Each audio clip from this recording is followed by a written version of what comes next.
Hi friends! Today I'll be spending 200 days in the new V Rising 1.0 update.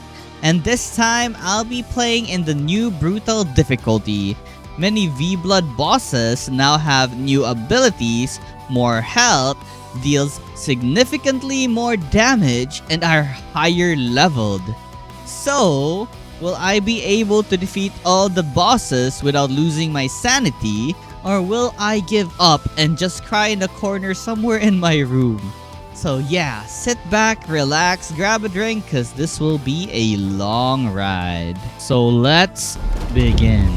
Alright, day 1, we woke up from our slumber. For the server settings, we're playing on a brutal difficulty and the loot multiplier is like maximum with a less durability loss multiplier as well. The bosses and the standard units will be very strong and will kill us if we mess up. So once again, let's begin by going out of the crypt. For the first enemy I encountered, it was a skeleton, but couldn't really do anything against us as we were slashing and running back. So the very first thing I did was craft a sword out of the bone of the enemy.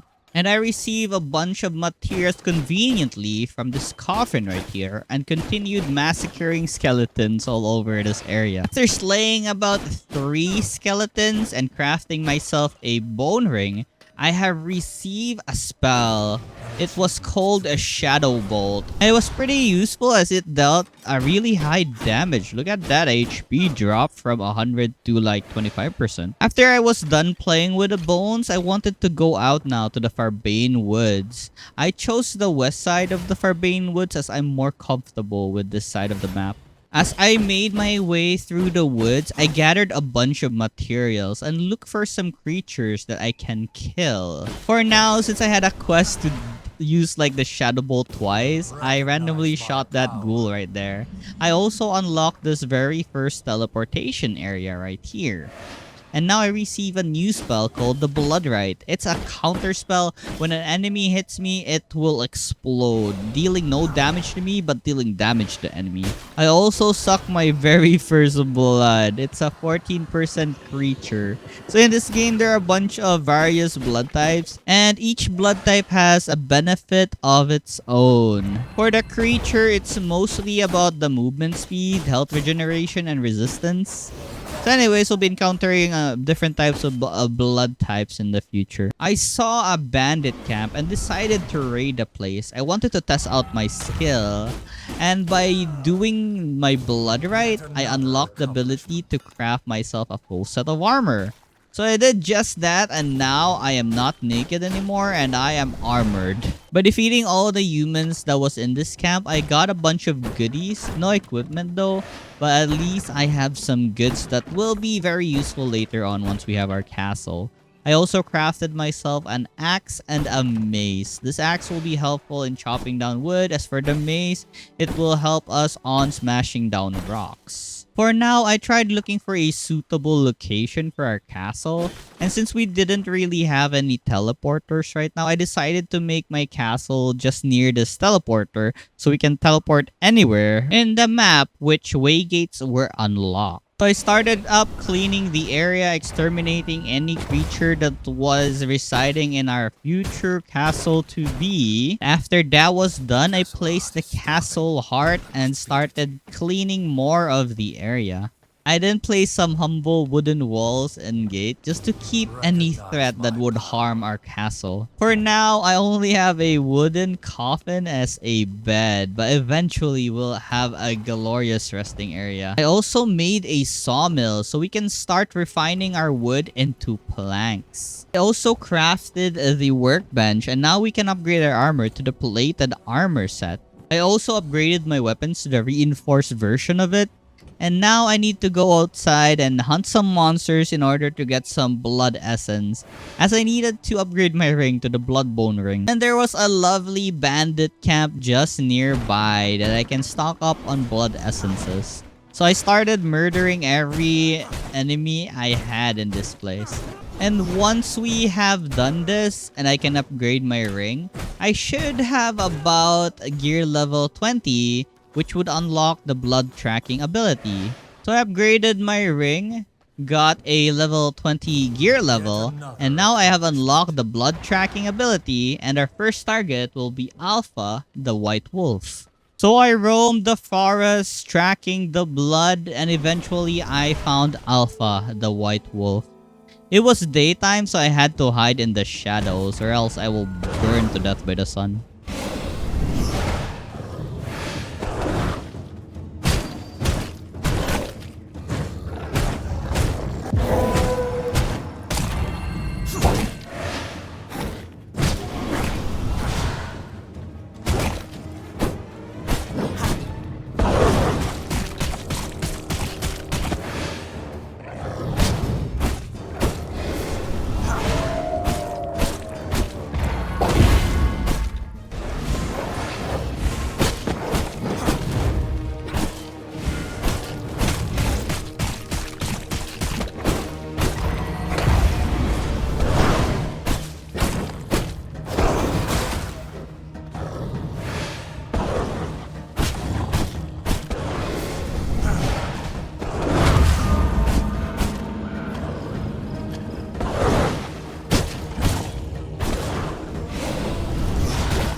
I can't believe how annoying this brutal difficulty wolf was. It kept leaping and biting. I hate it.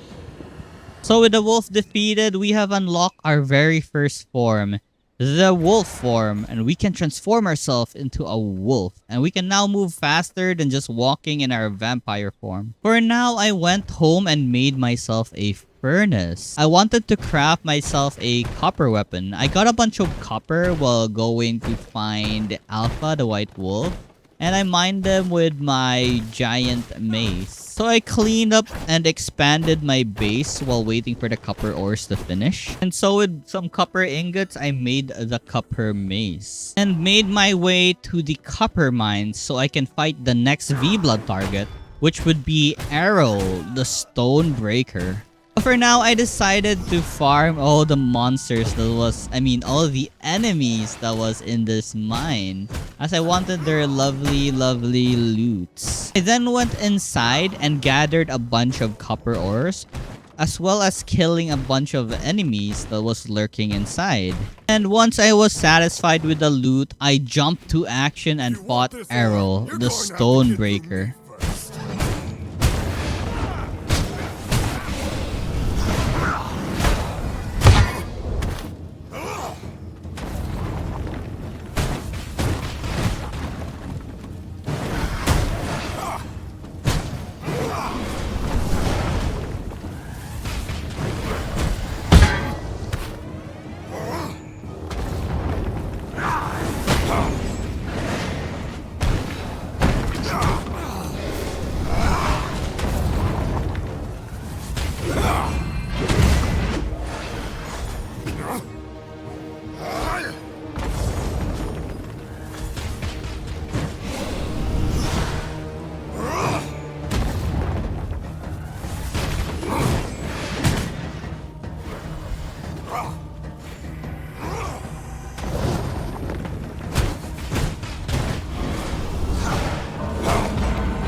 I'll handle you myself.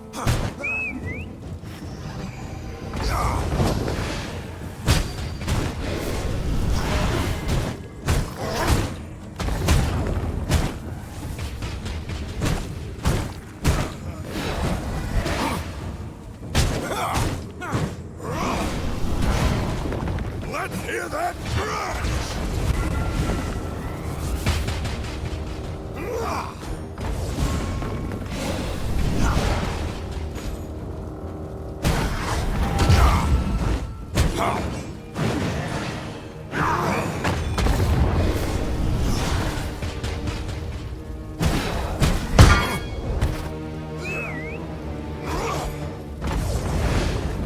Let's hear that crunch!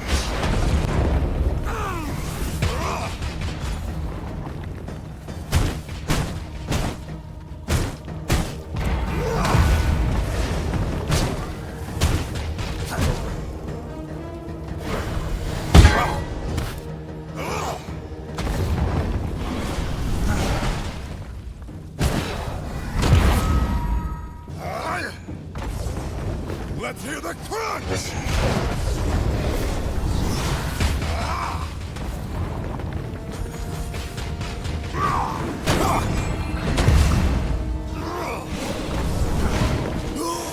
Oh my god, that fight was so long.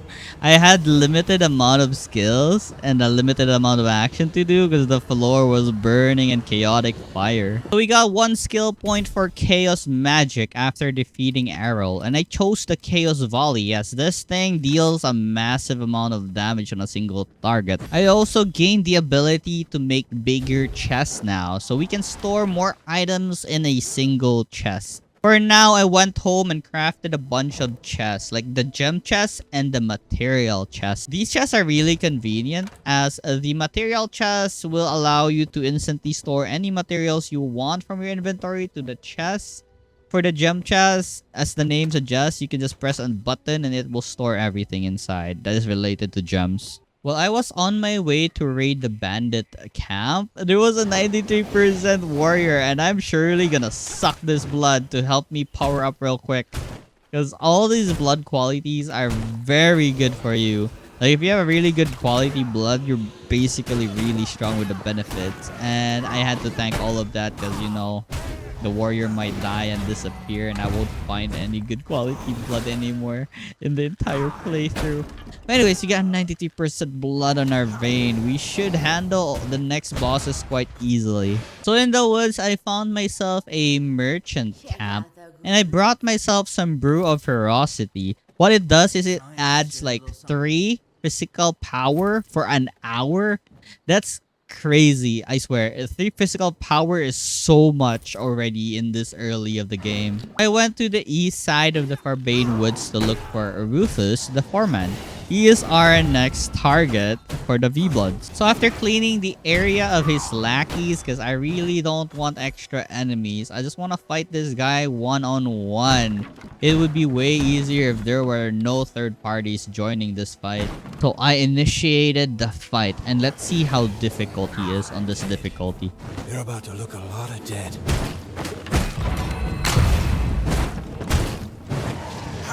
Start running.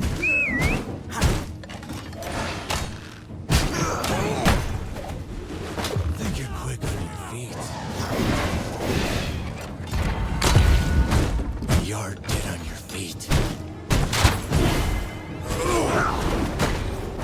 I'm gonna call you target practice.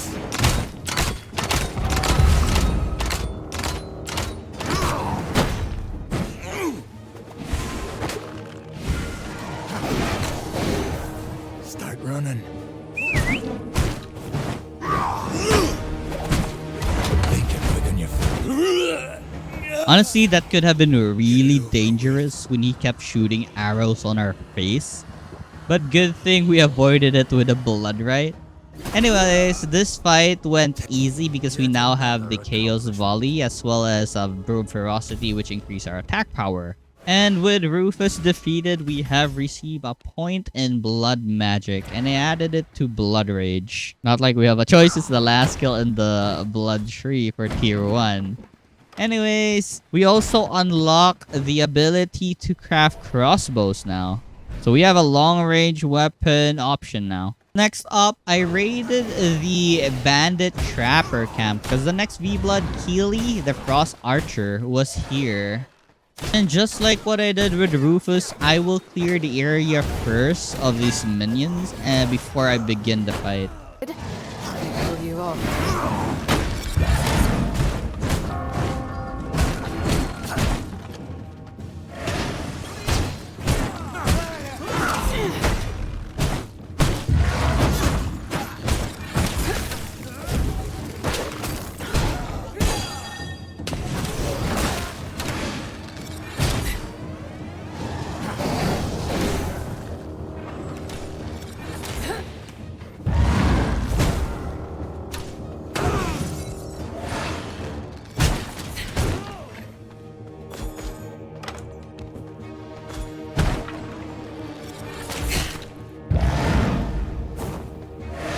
Honestly wasn't expecting her to be very strong. I need to be vigilant when she goes invisible.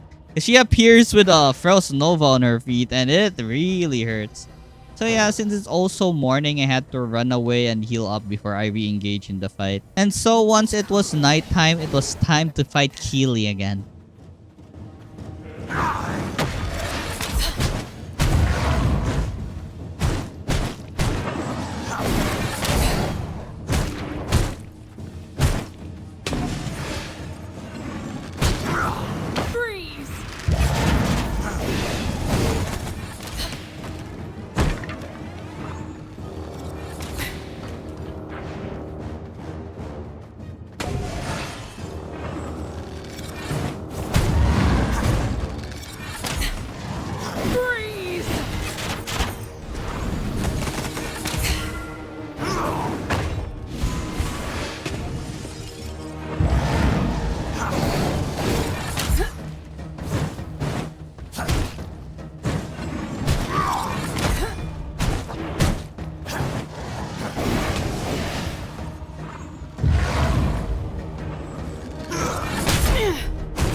Alright, so with Keely defeated, we have unlocked the recipe for leather, a scarf, and a tannery.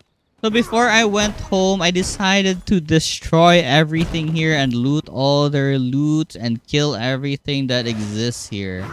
I also went to other campsites just to get their loots and treasures, as well as whatever was on their bodies. And upon getting home, I made myself the Traveler's Wrap.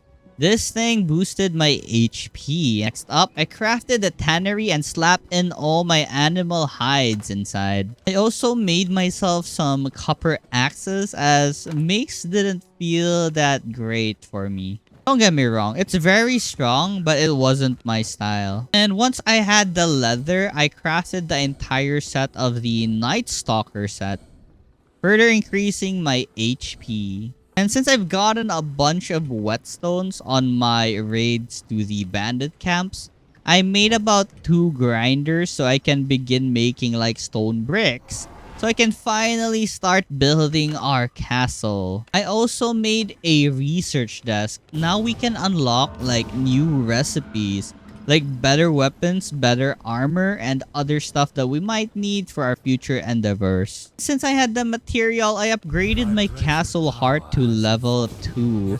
Now I had the blueprint for castle walls and castle gates, and then stairs as well. While waiting for my stone bricks to process, I decided to clean more of my base. This time with the copper axe and my blood rage, it went faster because I can chop wood very fast now.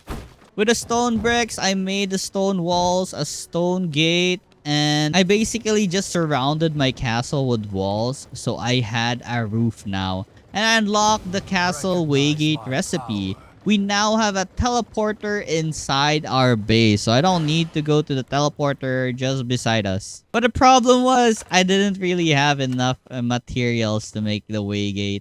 So it's still very convenient that we have a portal just besides us. I then placed a bunch of lightings in the base because it looked pretty dark and I needed some light in this place. I'm gonna be dividing the area of the base later on once we have enough materials. I'll need to make rooms for each stations. A workshop, a forge, a tailoring station, and everything else, you name it. If you didn't know, there are actually benefits in dividing your workplace like this.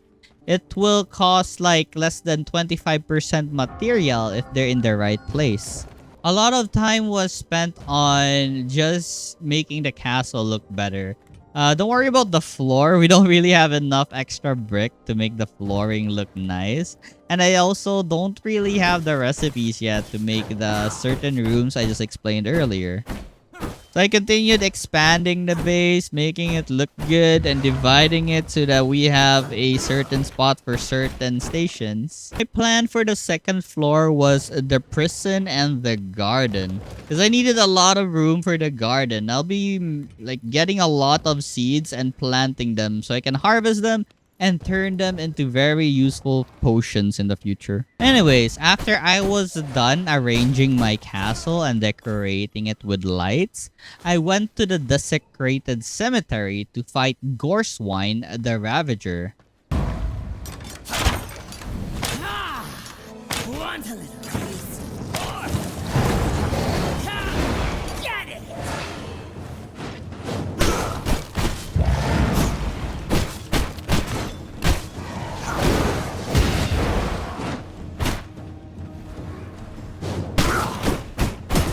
For now, I have to run away because I didn't account there would be so many necromancers inside this place. They summoned too many enemies for me to handle that I had to run away. So after clearing the area of the dang summoners, I started the fight again.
I honestly wasn't expecting this.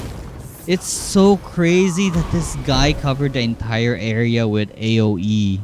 So I kept trying to defeat this guy, but he overpowered me each time. I need to think of a strategy to win. So I had to run away each time my HP was low because I didn't want to come back here from a very far place. The amount of times I had to run away, I was hit with the reality that this brutal mode was gonna be brutal. So here's the winning fight after so many trials and error.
And finally, he was defeated. Let's go. So with him defeated, we got a point for unholy magic as well as a recipe for a grave digger's ring.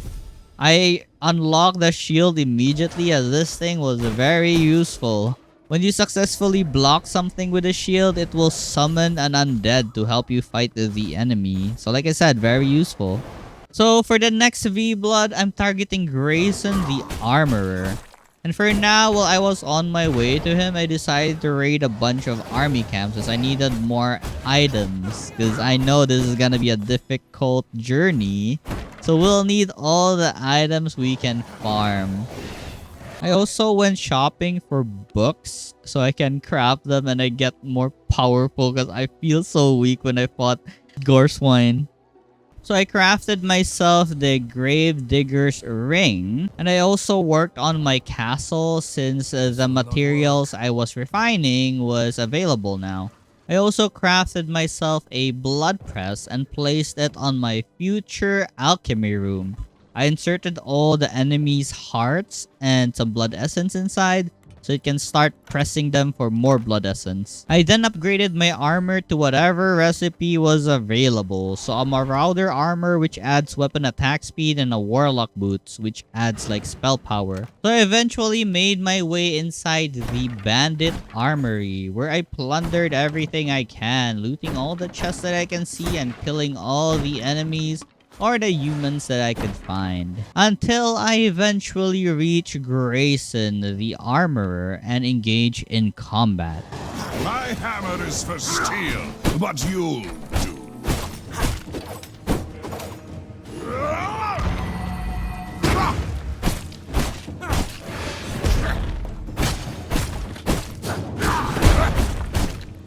You can't stop me! I've got the tool for the job! Hammer you out!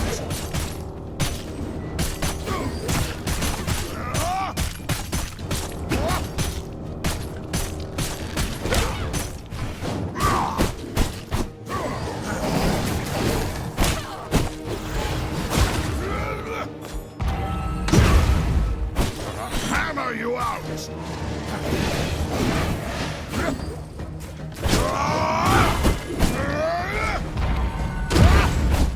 I've got the tool for the job!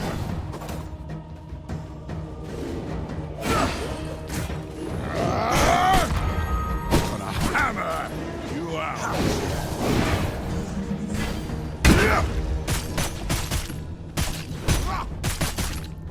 You can't stop me!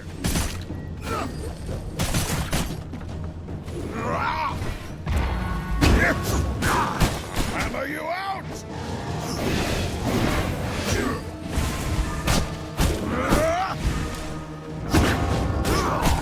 Hammer you out! We have defeated Grayson and got a point on illusion magic, as well as the ability to make a workshop flooring. So finally, we can make our workshop more productive now. For the magic, I chose the Wraith Spear, as it has a really cool perk where you can sidestep when you throw the spear. So it's a really good magic to dodge attacks from enemies. This is what I mean. Like, yeah, look at how cool it is, right? Anyways, our next target was Lydia, the Chaos Archer. Well. What are the odds of this?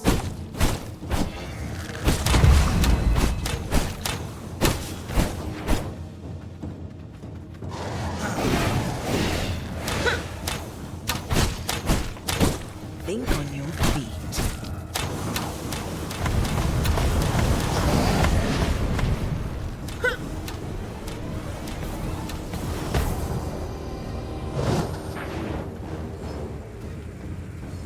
Think on your feet. Time to create a chance.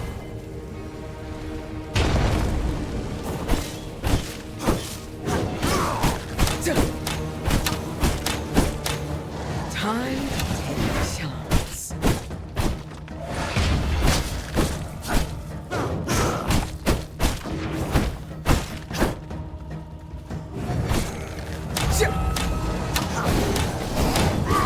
on your feet. And so, with Lydia defeated, we can now make the Devourer. We can recycle old items we don't need anymore, as well as a leather workshop, which we can make a leather bag to expand our inventory. For the Chaos Magic point, I chose Surge as I wanted to have more movement speed and attack speed with these axe. Since I unlocked some floorings, I laid down the workshop flooring. And now we have the lovely bonus of having less than 25% resource needed in order to craft certain items. I also finished my forge room. So now we also have a really good forge area where 25% bonus applies. I then went to the merchants in order to buy a book. I'm so happy that there were merciless copper axes. I can now improve my axe to be stronger than ever. I then went to the bandit sulfur quarry in order to hunt down Clive, the fire starter. This place was full of bombs as well as very tanky and strong enemies. So I really should have upgraded my axe first before coming here. And look, I got a 97% warrior blood. So after dealing with the surrounding mobs, I initiated the fight with Clive. Real nice.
It was my first time seeing those sticky bombs, and it was actually quite dangerous.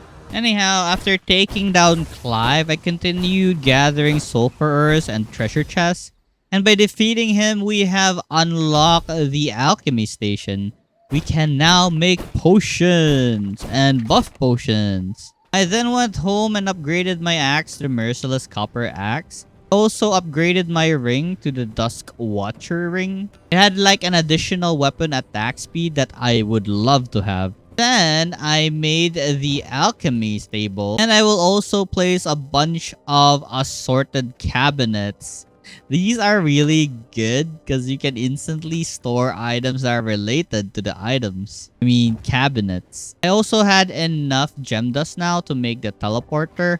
So I don't need to teleport to the teleporter just beside our castle, but I can now teleport instantly inside the castle. I also finished up my second floor of the castle and then placed the teleporter here as I didn't really have that much space on the first floor. So for the next V-Blood, our target was Polora, the Fey Walker. If you are looking for peace, you'll find it with me. Be gone!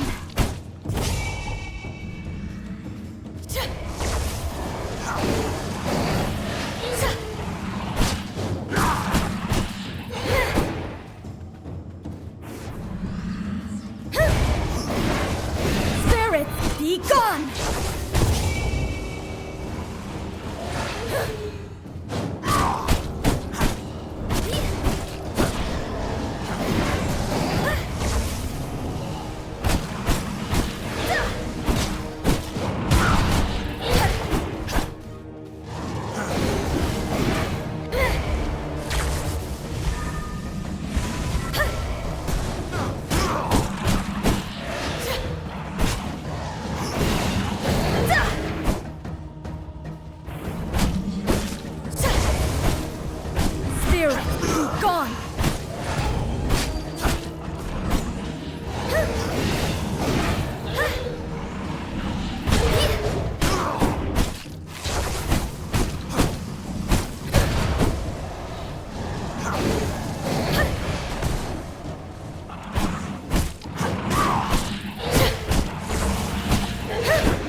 And with Polora defeated, we can now start making our garden as we have unlocked the growing plot recipe. And so the right side of the second floor will be for the garden. So I planted whatever seed I had on my inventory and just randomly place it on the plot. How these things work is once it's fully grown, we can harvest it. And it will not disappear. It will continue to keep regrowing and regrowing. So we basically have an unlimited supply of materials to make potions of. Next up, with the vermin nest in the base, I summoned the putrid rat. Also one of the V-Bloods. I totally forgot about him. Nibbles the putrid rat.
And with the rat defeated, we have unlocked the rat form. I don't really use it that much, or I don't use it at all in this playthrough. Oh, we have the rat form. So next up is a new V-Blood that was added on the 1.0 update, as well as a new area called the Fishing Lake. This was Finn, the fisherman, and here's the fight. My expertise with the road is unmatched. I'm one with the water. Hope you're hungry.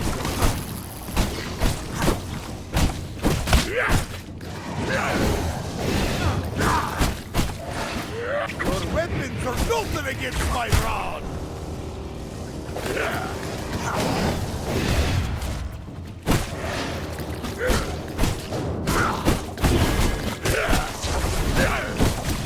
Into the drink. I'm gonna need more hands for this!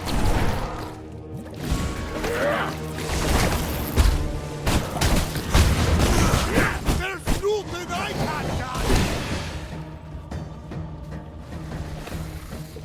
I bet you've never seen a fish like this! My expertise with the road is unmatched!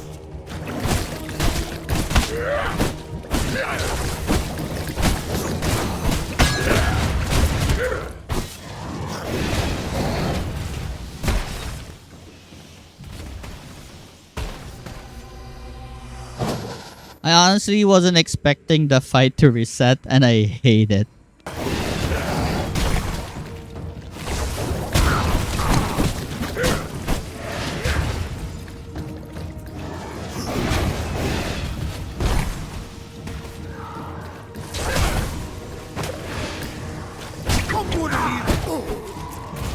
Take me to the shore!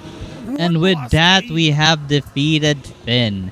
We got a point on the ice magic, as well as the ability to make a fishing pole. And yeah, that's basically it. Next up, I made my way to the mountains in order to fight Kodia, the ferocious bear. So inside this cave, she was waiting for us.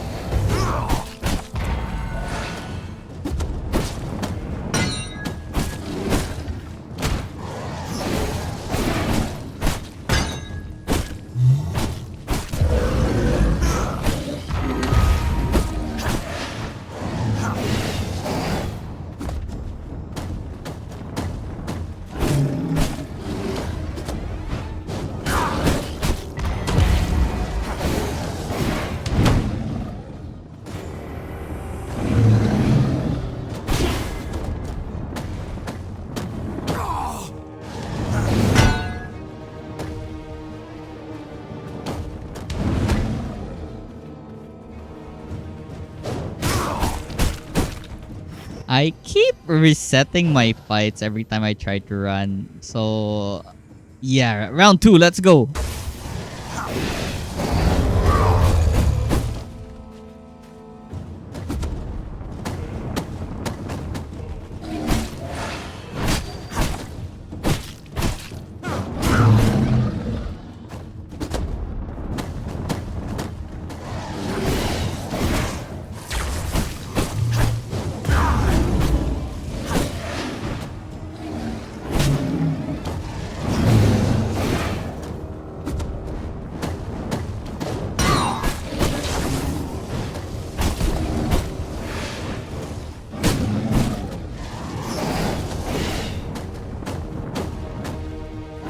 My blood reserves run low.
That was honestly a close fight. Anyways, with this bear defeated, we have unlocked the bear form. Now we can like destroy giant rocks or gates that's blocking our way. I made a little buffing station here on my small consumable storage.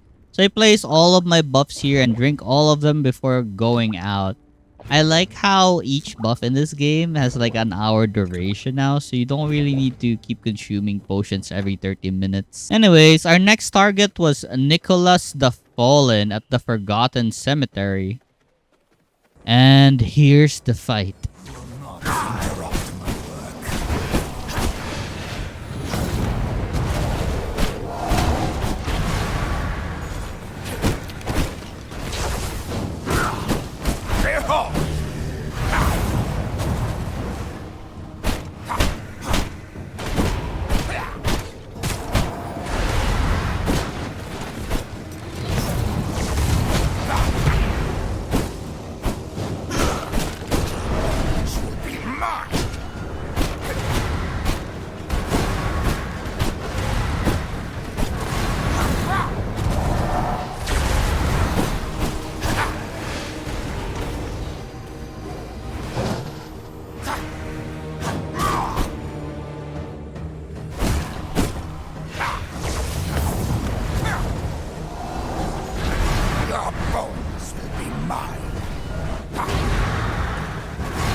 Yep, that's me. I'm dead. Oh my god. So I tried again, but with a different approach.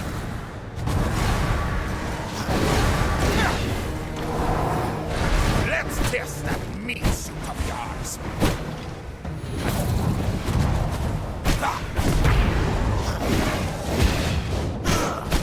This will be mine.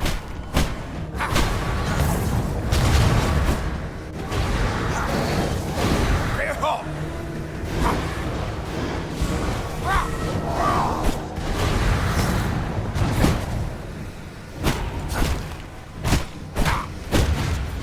Your bones will be mine.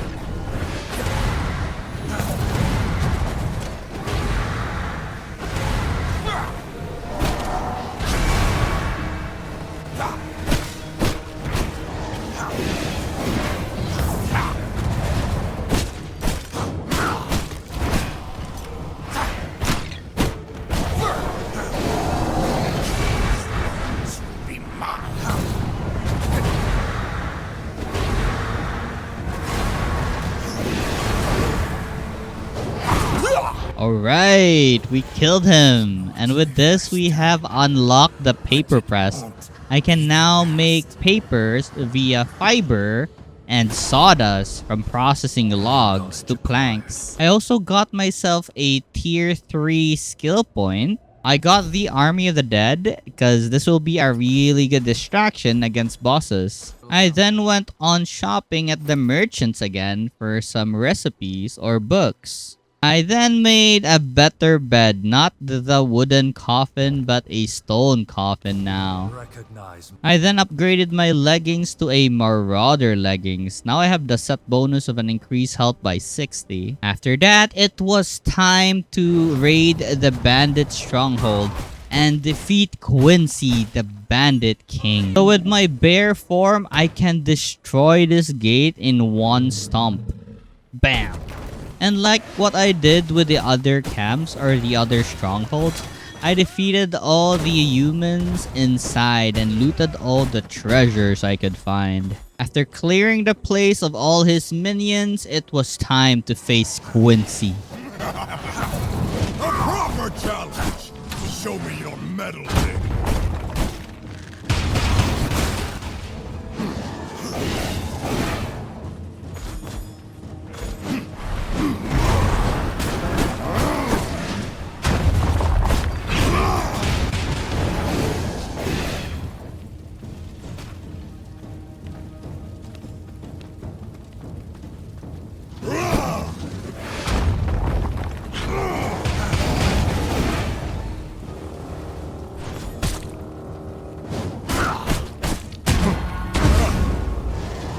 Show me what you got.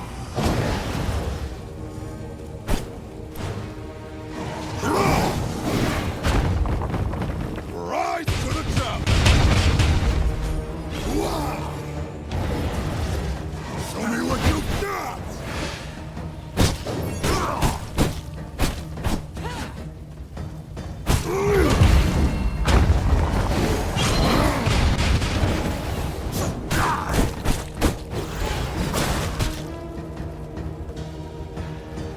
Show me what you've got!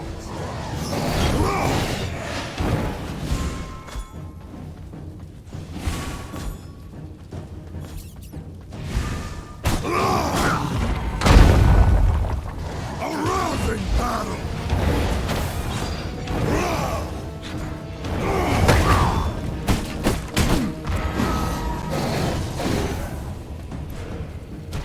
Show me what you've got!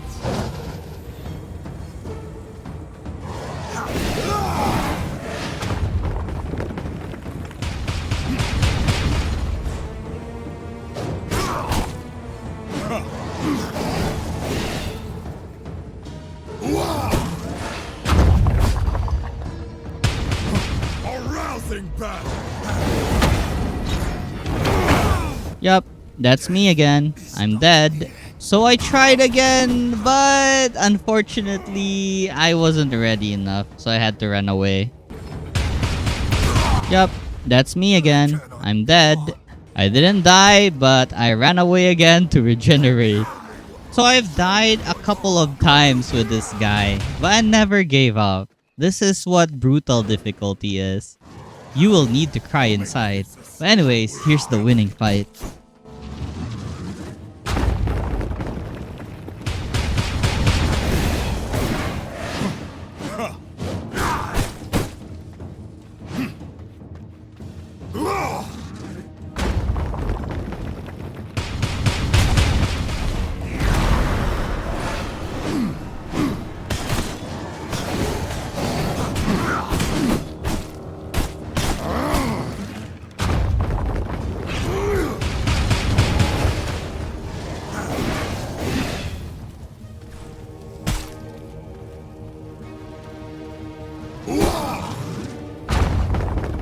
Rise to the challenge! Show me what you've got!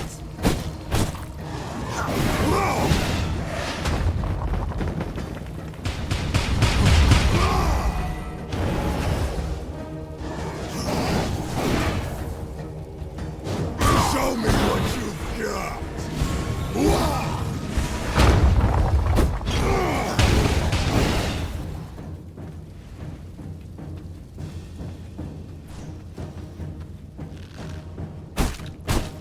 Show me what you got.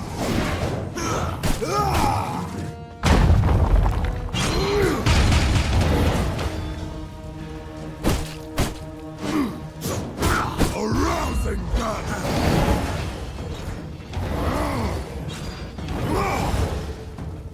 Show me what you got.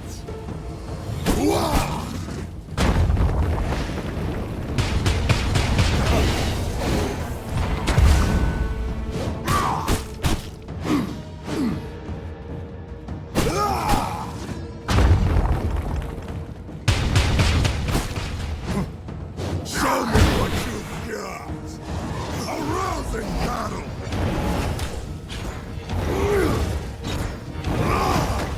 Rise to the challenge.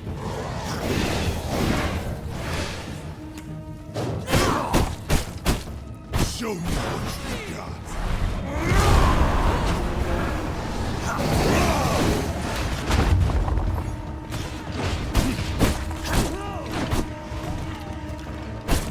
Alright, so with Quincy defeated, we have finished all the V-Blood on Act 1. So we receive a Tier 3 Chaos Magic Point, as well as the ability to make a smithy, which we can make with iron, and with iron we can make new weapons. Also receive a recipe for a tailoring bench, which we can make new armor as well as a recipe for a new armor set. And since I finally had the alchemy flooring, I finished off my alchemy area. So now we can make potions more efficiently with less than 25% of the material cost. So now it was time to go to the Dunley Farmlands. And this place was full of really strong minion monsters. Look at all these level 42, 36, and anyways, above 30 plus enemies. We'll need to improve our gears in order to survive this place easier. And also we'll be needing some silver resistant potion now, so we can carry the silver coins we get along the way, since we don't really have a bag that can carry silver coins right now. So the first thing I did in this new area was raid a bunch of farms and a bunch of camps for their treasure chests that was inside. There were also horses here now, so this made traveling much easier as long as we find like a really good horse with a really good speed. These farms are a really good source of items, especially their cabinets. They can either contain paper or scrolls, so it's very useful. And they also have like fully refined materials like the cotton yarn. There are farms that has like garlic place outside. And this debuff is horrible. Is because the more garlic stacks we have, the more damage the enemy does. And the more reduction our damage does to the enemy. So this was horrible. I needed to find a way to get a garlic resistance potion. I totally didn't realize that killing a Polora, the Feywalker, already gave me the recipe for a garlic resistance potion. I was thinking that I needed to research it on the research desk. So I spent a lot of time farming up paper so I can fully unlock the garlic resistant potion recipe. That was pretty dumb. TLDR, what I did was like raid a bunch of farmhouses, get their cottons, raid a bunch of militia camps, and get their treasure, their paper, their everything. I then went to the iron mines once I was done raiding a bunch of farmhouses, and I saw this 99% quality blood, but he was surrounded with his companions, I guess. I got really unlucky though, as I was trying to like kill everything else aside from this 99% blood person. Random undeads, you know, shot arrow to him and he got shot in the knee and it was gone. I couldn't suck the blood anymore. Anyways, I mined for some iron so I can make the smithy and make another weapon, the iron axes. I saw these two V-Bloods fighting inside the mines. I was pretty excited to join the fight and just suck the blood of anyone who dies here. I didn't know about the agony debuff that the undead would explode. This wasn't a standard difficulty, so I died. I rushed back to the mines though, so I can still like suck the blood of Meredith. I was skipping the V blood progression because Meredith was like, I think more than level 50. So I'm just happy that I don't need to deal with Meredith. But I should really fight her so we can see what she looks like on Brutal. Anyways, I continued gathering iron ore until my inventory was full and then I went home. Anyways, like I said earlier, I was grinding for paper right now because I thought that I could get the garlic recipe from the research table. I never bothered to check my alchemy table if the garlic recipe was available already. So I wasted a lot of time, but at the very least I completed my research table. I then made some visual improvements on my base. I wanted the floor to look nice, not this dirty basic flooring. I also made my garden more like a garden by placing grass floors. Then, after my iron was finished melting, I made the smithy and crafted the iron axes. Totally forgot about the leather bag. So now it was time to craft the leather bag after so long. I then continued my grind to farm paper as I really wanted that garlic resistant potion recipe. But I was wrong. It was already unlocked. I'm dumb. So yeah, the next few days was dedicated to farming some paper. I only assumed that the missing potion spot up here was the garlic resistant potion. And finally, after 28 days, we can finally see the carriage. This is a new addition to the 1.0 update. Basically, these carriages will explore the map and you have a chance to take them down. And you will receive the treasures that it contains. They are guarded by a bunch of enemies, but it's nothing that we can't handle. The carriage at Farbane Wood is pretty meh. The rewards is so bad. But on the other maps, they are pretty great. So the paper grind continues as I really can't unlock this dang consumable question mark. Even though there was a garlic debuff and I didn't have any resistance potion, I still farmed at the Dunley Farmlands as I exhausted all the paper bandit camps already. I went to a horse track to look for a really good horse and I found one that looks really balanced. Like all the stats it had was so balanced that I had like 10.1 speed, 6.3 acceleration, 13.7 rotation. It's not the maximum amount, it's not high, but it's actually really good. Like balance near max. So I'm gonna put this horse in my base and I'm not using it. I'm just saving it up until I get like the dominate mount skill. Dominate mount skill basically makes this horse forever yours and it will not die. Because horses are very fragile. Once they get hit by something really strong, they just die. And they're gone forever. And your good stat horse is gone forever. So that's why I'm saving this really good horse till I get the skill that makes it immortal. I honestly couldn't wait anymore to kill Beatrice the tailor so I can upgrade my armor set. I decided to go to the Dawnbrick village now and see if I can kill Beatrice. She never really fights back. So I did not really care if I would have the garlic debuff. The only thing annoying about fighting Beatrice was the amount of enemies inside the town, so I had to take care of them first. So here was Beatrice, and let me show you how I followed her around until she was dying.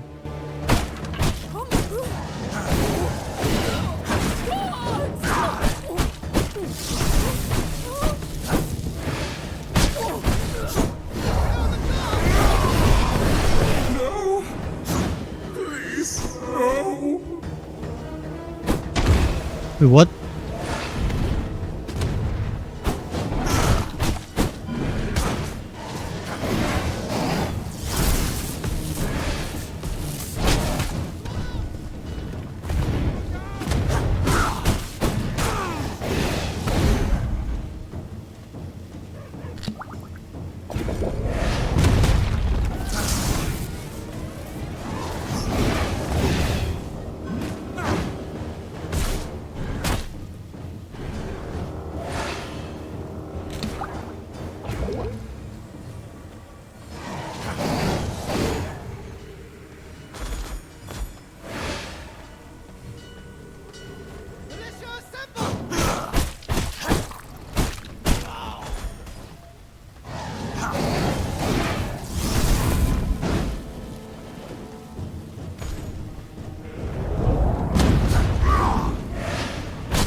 I was shocked that she suddenly transformed to that demon.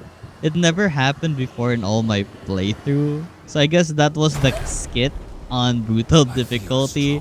That was crazy. Anyways, with Beatrice defeated, we have unlocked the loom. And we can now make some cotton yarns to make the new armor set. But before we go home and make the new armor set, I decided to plunder the village first. It was at this moment I realized that the research table never had the garlic resistant potion at all.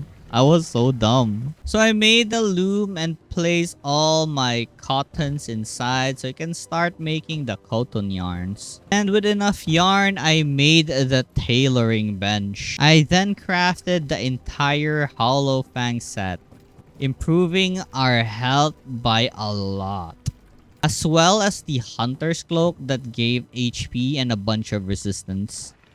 So our next target would be Christina, because I really wanted that inventory slot upgrade, as well as the capacity to hold like silver coins, as we'll be encountering a bunch of silver coins now. After finding Christina, it's time to initiate the fight. In the name of luminance, you must be purged!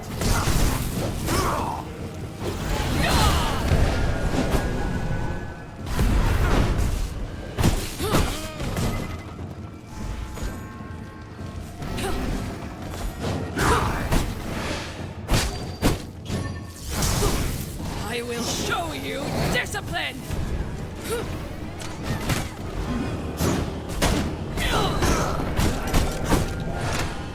Shining blessings!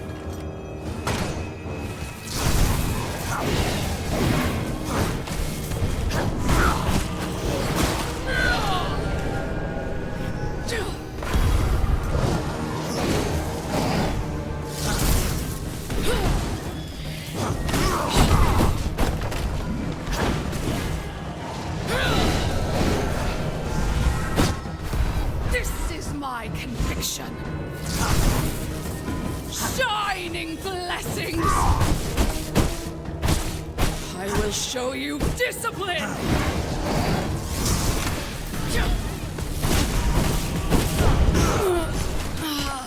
There is still time. Alright, we have defeated Christina. Let's go. So for the next V-Blood, and since he was close by, I fought Vincent the Frostbringer.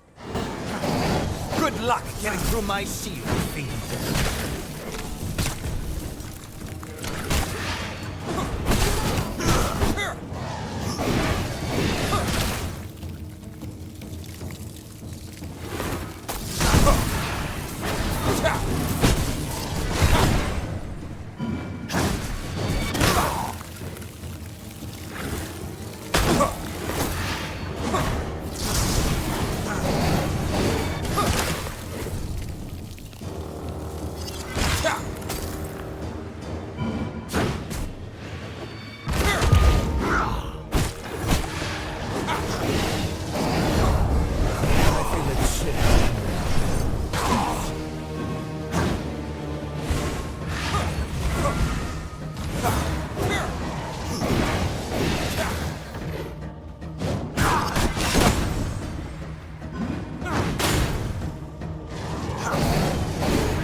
I feel a chill coming on.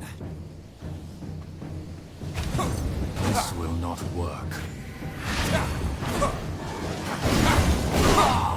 His freezes are so annoying.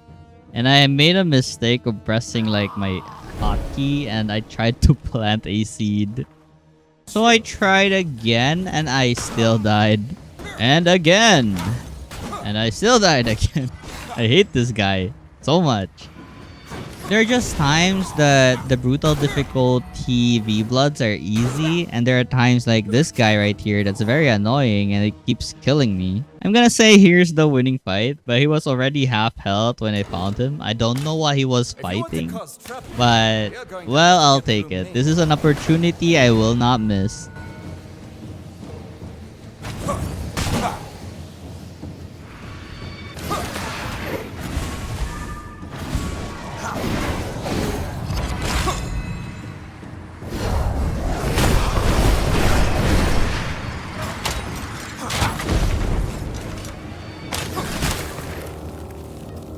feel a chill coming up.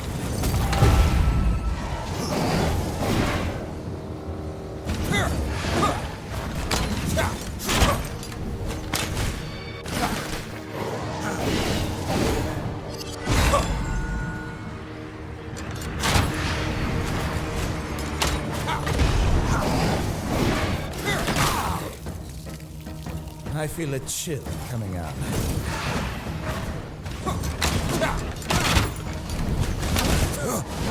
And yes, he finally died. I'm so happy. Let's go. We unlocked the prison cells.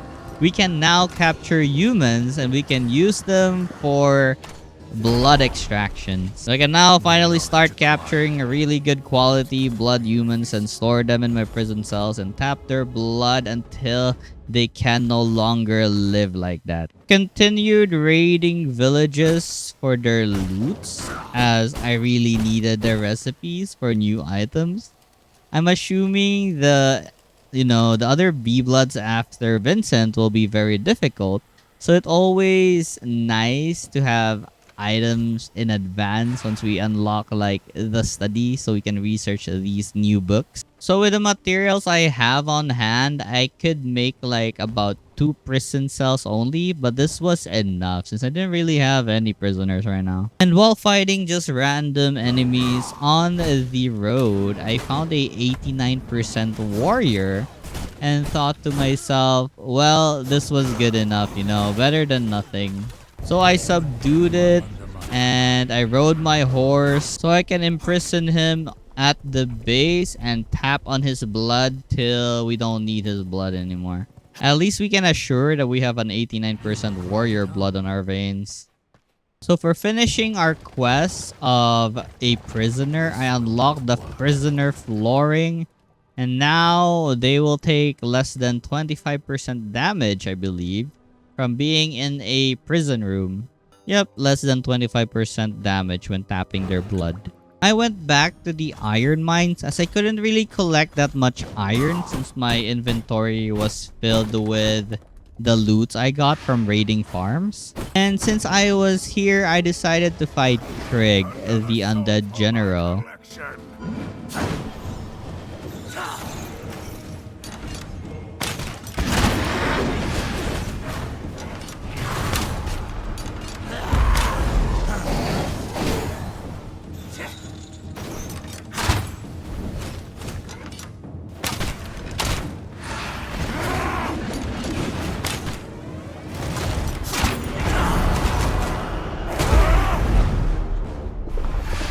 And boy, this was a mistake. So I had to run away and collect more irons and then leave for base.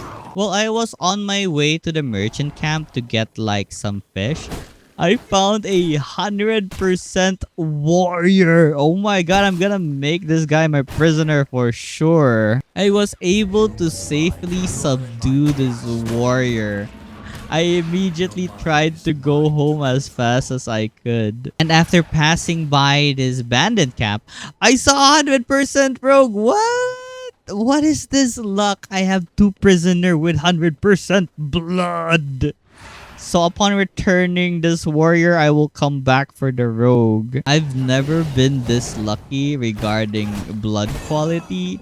I'm just so happy that we have like 100% warrior and rogue already. So I'm kind of secured with my blood type. I can just keep feeding them fish so they don't die. I'm so happy that we have this. Let's go. Here are my 2 lovely prisoners inside their cell. 100% and 100%. Yes, sir. Let's go. If you didn't know, most of the fish can reduce their misery now, except for the gobby fish. It's mostly for filling their health. This is a 1.0 update. As you can see, the Twilight Snapper can reduce like 10 to 15% of their misery. So before I headed out again, I made a bunch of potions, especially the minor garlic resistance brew, because I really hate the garlic debuff. For now, the next V-Blood I wanted to kill was Tristan, the vampire hunter. Alright, so we found Tristan and let's begin the fight. Trash and I will shovel.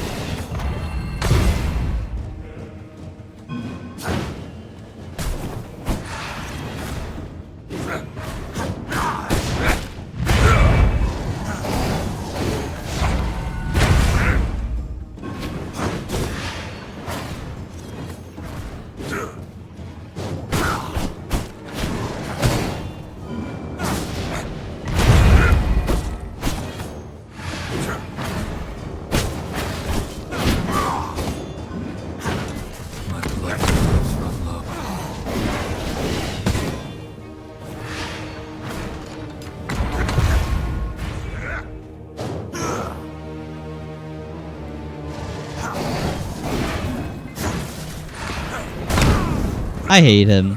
I hate him. The amount of times I died because of this guy was too many to count. I was actually losing my sanity.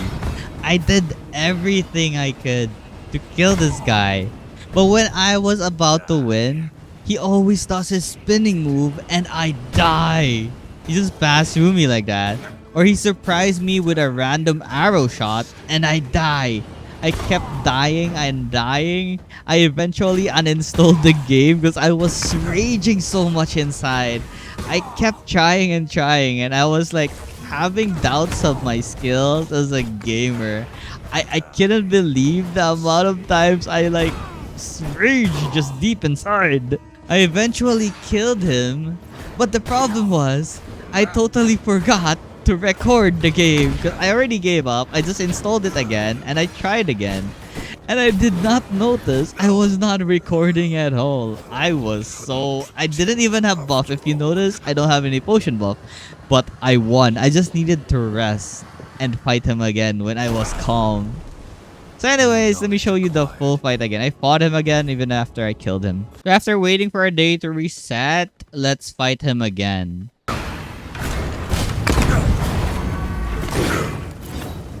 And of course, I died again.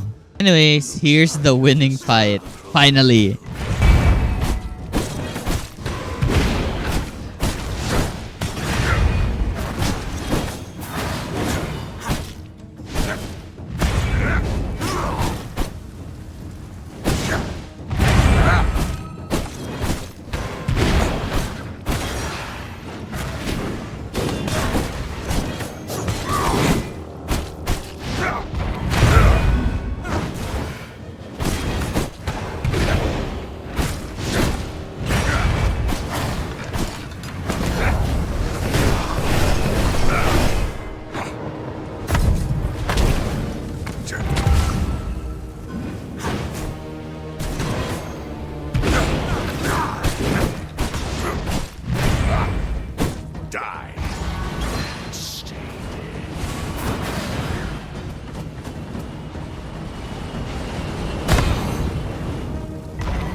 And finally, we're done with freaking Tristan, the vampire hunter. His power level is so high, even if he's just like level 47. Anyhow, my next target is Maha, the Dark Servant. Or do you call her Maja? Because once we defeat her, we will unlock the study. And with the study unlock, we can use our books to unlock new recipes. And with the new recipes, we can upgrade our gears. So making this whole adventure easier, because we'll be stronger by then. Since I spent so long against Tristan, I believe all the farms and the camps should be refreshed by now, so I raided them again for the loots they contain. After a lot of farming, it was finally time to head to the Forbidden Tower and challenge Maha, the Dark Savant. I kinda underestimated her, but here's the full fight. Out! Out!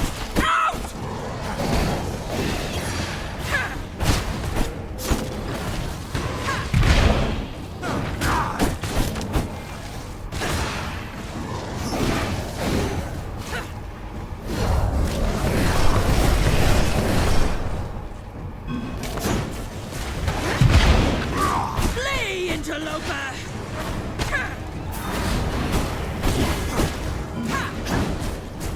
Lend me your power!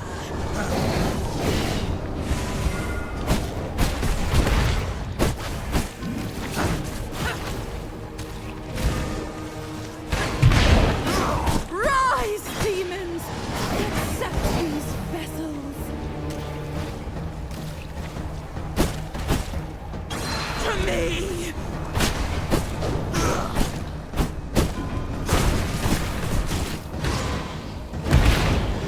Let me teach you something! The exquisite suffering of a paper cut! Give me your life, my minion.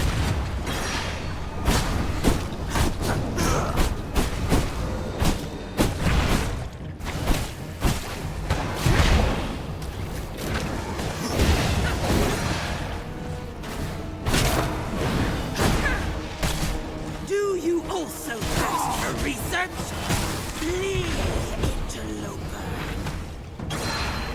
Give me your life, my minion. Yep. I thought she was easy because her attacks weren't that flashy, but actually really hurts. I tried again and I also died in the second attempt.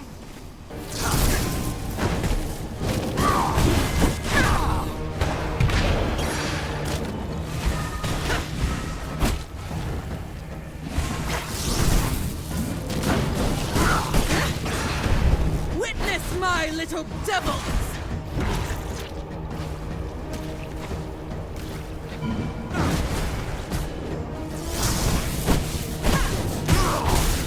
Lend me your power! Flee, interloper!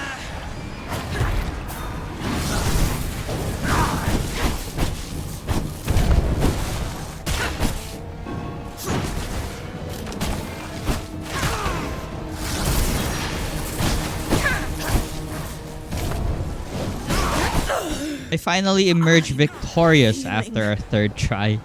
And with that, we have unlocked the study. I can now use the books I have obtained from raiding all those farms. As I was on my way to the portal, I found another 100% blood quality warrior.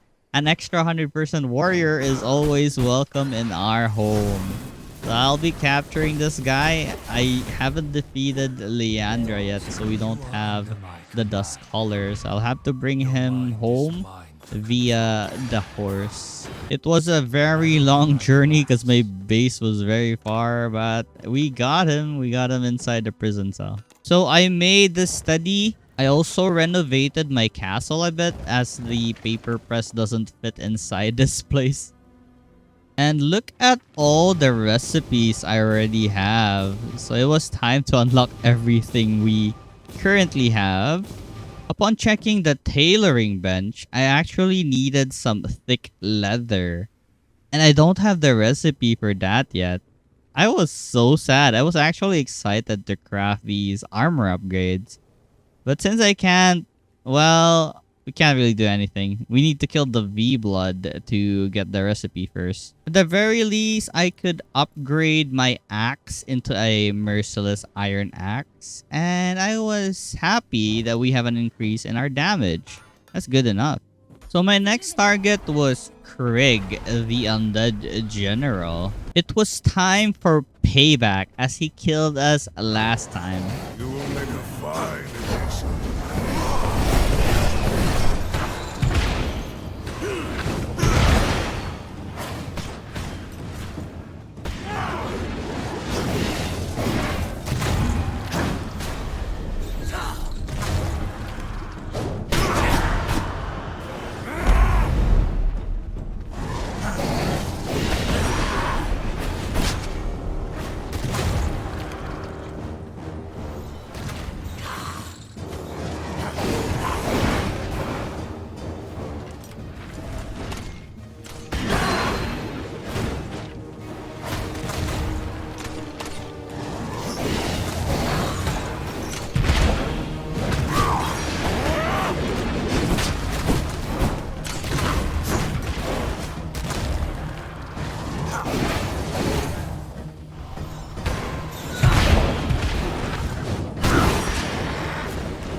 Alright, with Krieg defeated, we can now make sights, or what they call here, the Reaper.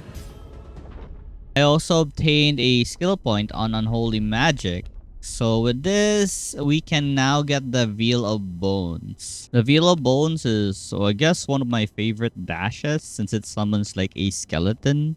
And that would distract the enemy. I then went to the Church of the Damned. Our next target was Leandra, the Shadow Priestess. There's no hide. The darkness is my ally.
Alright, with Leandra killed, we have unlocked the Dusk Caller. We no longer need to go home to imprison the enemies we have dominated. As well as the artisan table where we can craft the new necklace, the Scourge Stone necklace. So for the next target, we'll be going for Bane, the Shadow Blade. I then expanded my castle because I needed a jeweler's chamber. So this will be the jeweler's area where we place our gem cutter and artisan table. I don't really have enough scourge stone to make this pendant. So I'm gonna have to wait till the enemies at the Church of the Dam respawn, or I can farm at the Dunley's monastery. So while waiting for the monsters at the Church of the Dam or the treasure chest to respawn, I decided to raid a couple more farmland camps for items. So after some time has passed, it was time to grind for the Scourge Stones. I looted the entire place, but I never got a single Scourge Stone and I hate it so much. So the only choice we have now would be to raid the Dunley Monastery. But good thing we have like the Holy Resistance potions already because we have sucked the blood of Meredith. So after buffing myself with all the potions I have, I headed out and was lucky to find an unguarded carriage. I don't know why, where the guards are. Maybe they encountered like an undead or something along the road. But I was thankful for the free items I can get here. And now it was finally time to raid the Dunley Monastery. Hopefully I can get a bunch of Scourge Stones here. I just needed like 3 more in order to craft the pendant. And aside from that, the extra would become like dust color and other stuff that I might need in the future. And yeah, this place was loaded with Scourge Stones. I didn't need to wait for the Church of the Dam. I could have just went here and like stole from all the coffins. I had a very lucky encounter. I found a 98% scholar. I'm definitely sending this home. And with the dust collar, it's so easy to imprison them at my base. I just teleport them there. With the Scourge Stones, I finally made the pendant. And I was choosing which class I'm gonna go for. I decided to go for the Weapon Leech this time around. I was thinking of like primarily focusing on weapon attack than magic. Alright, so here's Bane the Shadow Blade. The shadows are your ally.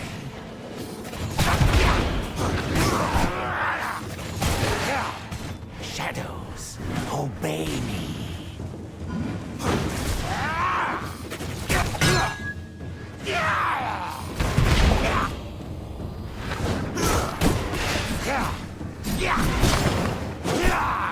Look with the shadows.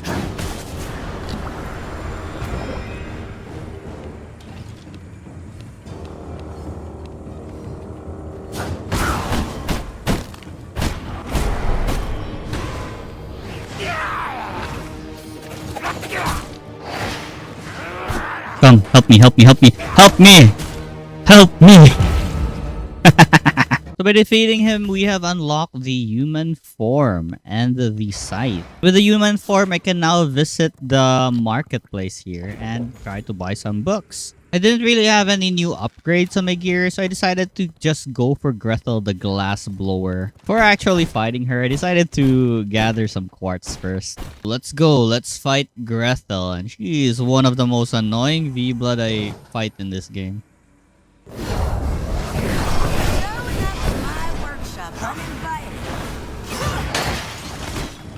These arms aren't just for crafting.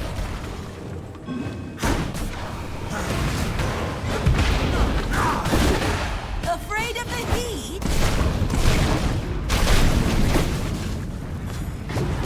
These arms aren't just for crafting.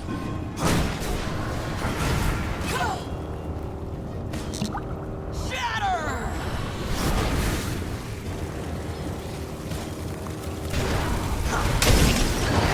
Afraid of the heat?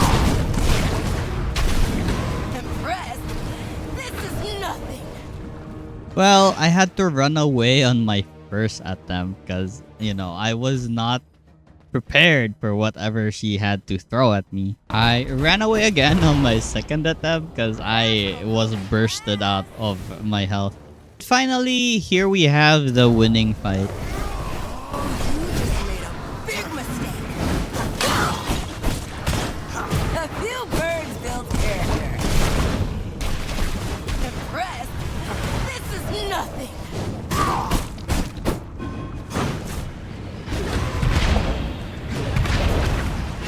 Shatter!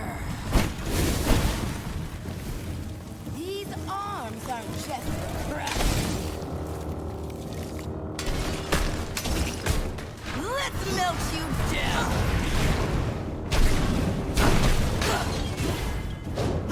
You're a real piece of work.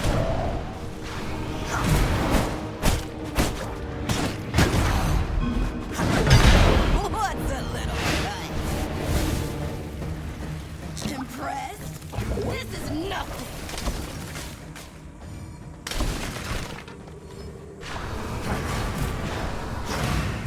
Showing up to my workshop uninvited.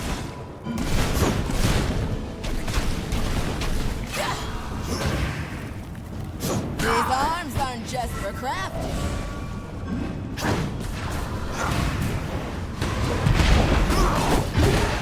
What's a little cut? You're a real piece of work.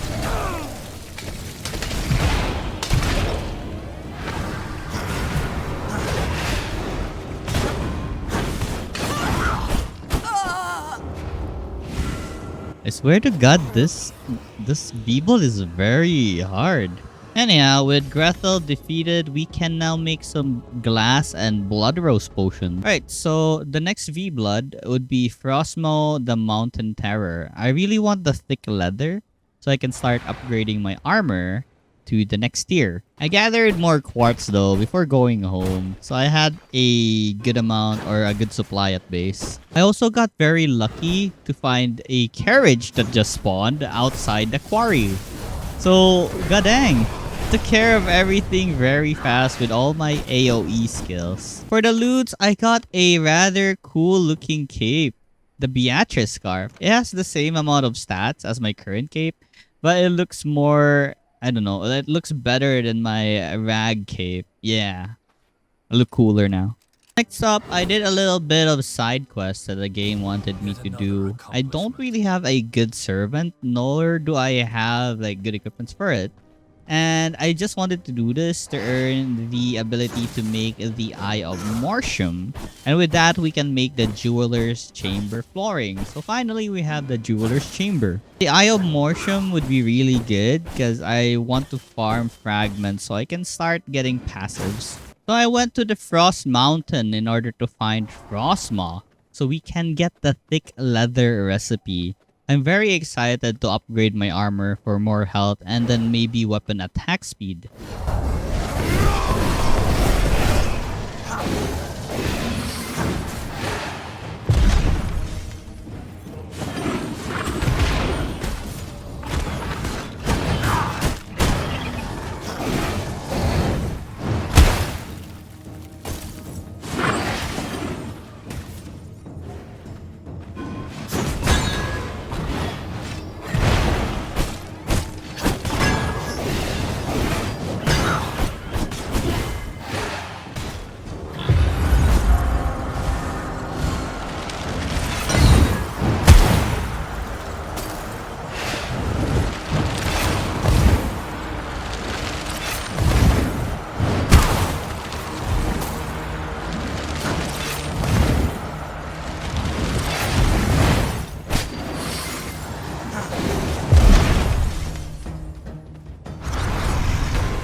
I was honestly so close. I hate it. I died.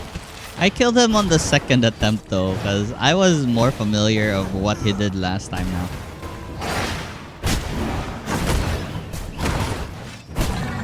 And finally, with Frostmaw defeated, we can now make a thick leather, and also we have an upgrade on our inventory bag. So with the thick leather and some iron, I made the entire Crimson Templar set.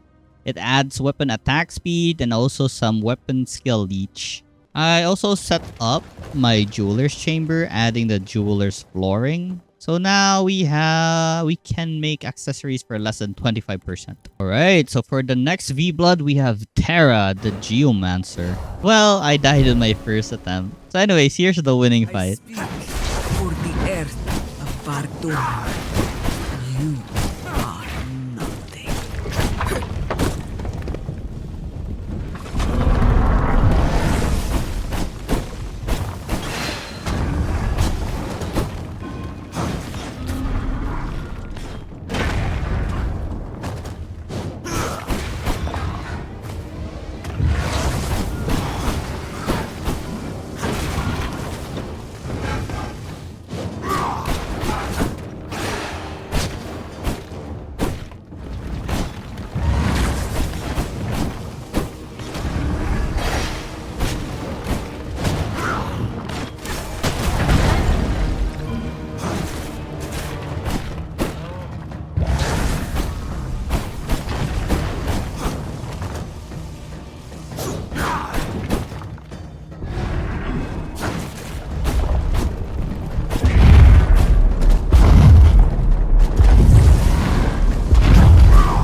Stones of Ardoran!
My last hope crumbles. Alright, by defeating Terra, we have unlocked the gem cutting table. So for the next V-Blood, we have General Elena, the Hollow. And she'll be at the new map called the Ruins of Mortium. I don't know how to pronounce it. For now, I decided to go to the monastery again to gather a bunch of scourge stones. And while inside the church, I was actually very tempted to just go ahead and fight Raziel, the shepherd.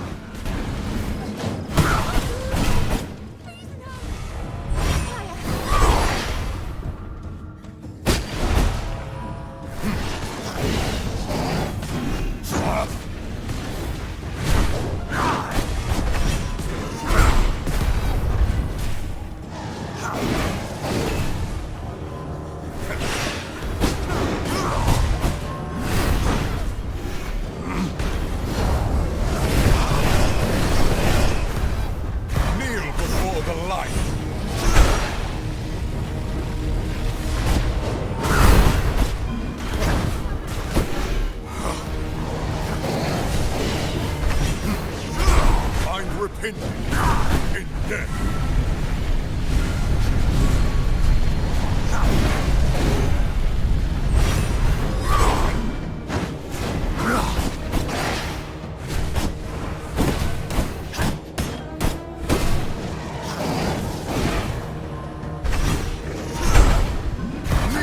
Before the light.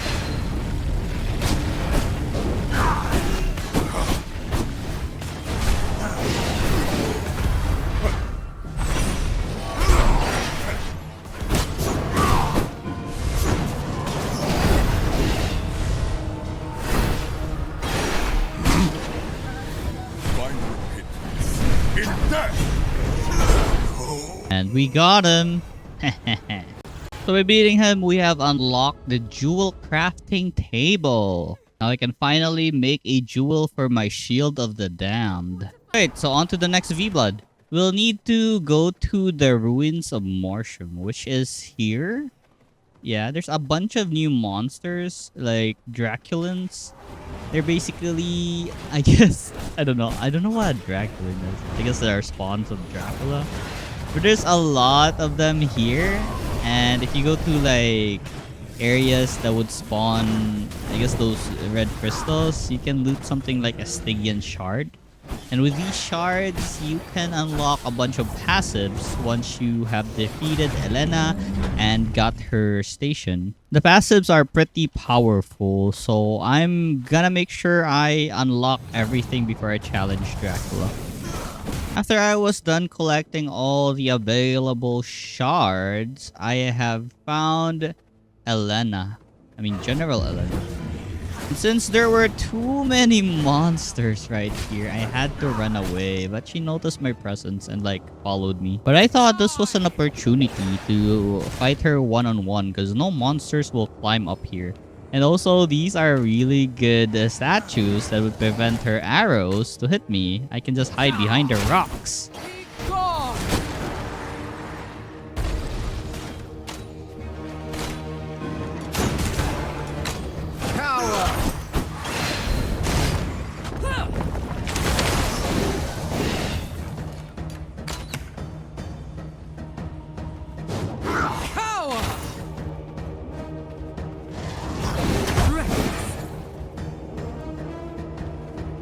Suffer the cold. Cower.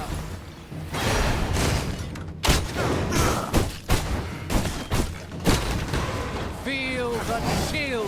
Stay beneath us where you belong. Die. Feel the chill. Varderon bends to my master's will. Fall.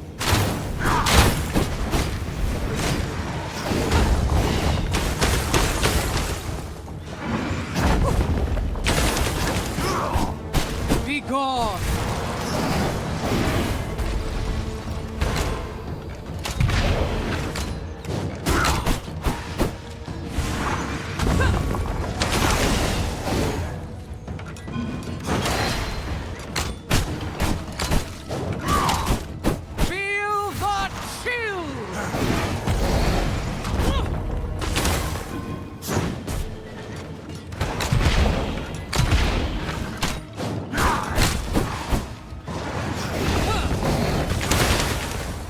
The Legion of Noctum rises above. The Legion of Noctum will be victorious!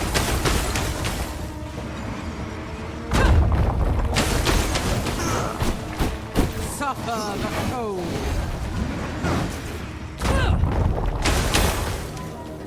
Varderon belongs to Master Dracula. Be gone!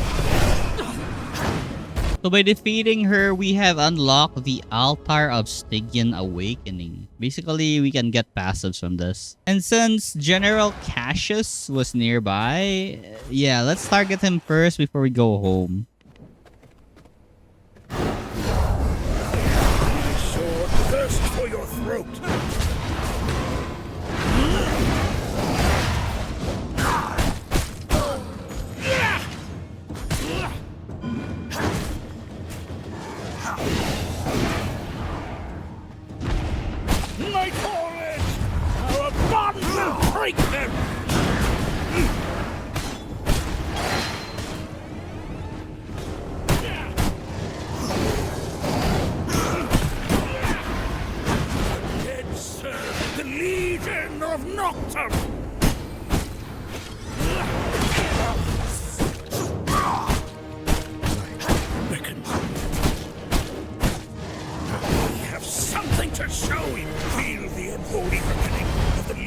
of Nocturne!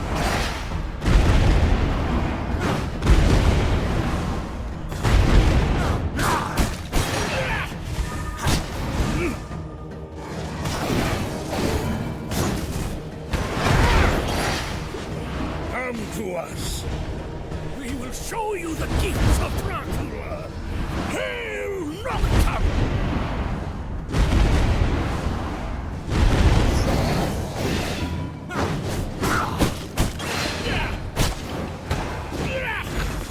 Nightfall, grant me your power!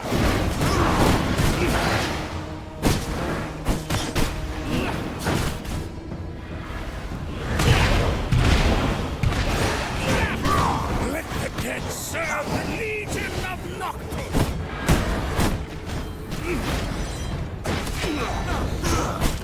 My mind... So by defeating him, we unlock another buff potion called the Vampiric Brew, which gives like 10% spell leech and 5% blood efficiency. So I made a Stygian Awakening, and as you can see, there are a bunch of passives that you can lock with the Stygian shards. For now, I chose the Chaos Kindling and the Lightning Strikes, as the Lightning Strikes increase my attack speed, and for the Chaos Kindling, it gives like my Chaos attacks more damage. So continuing our V-Blood hunt, it was time to defeat Jade, the Vampire Hunter. One shot,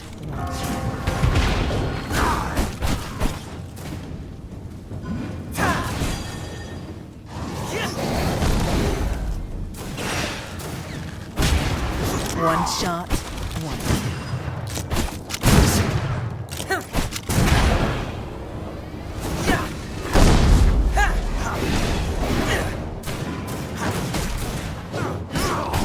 One shot, one kill.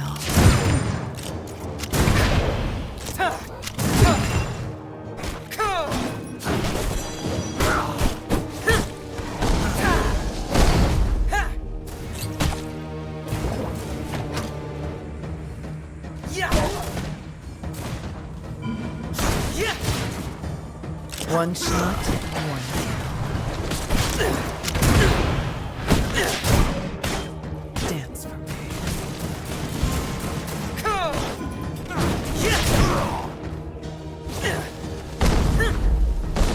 One shot, one kill.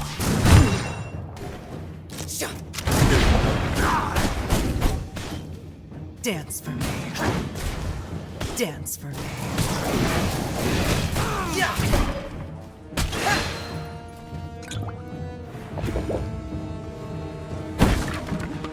You're done.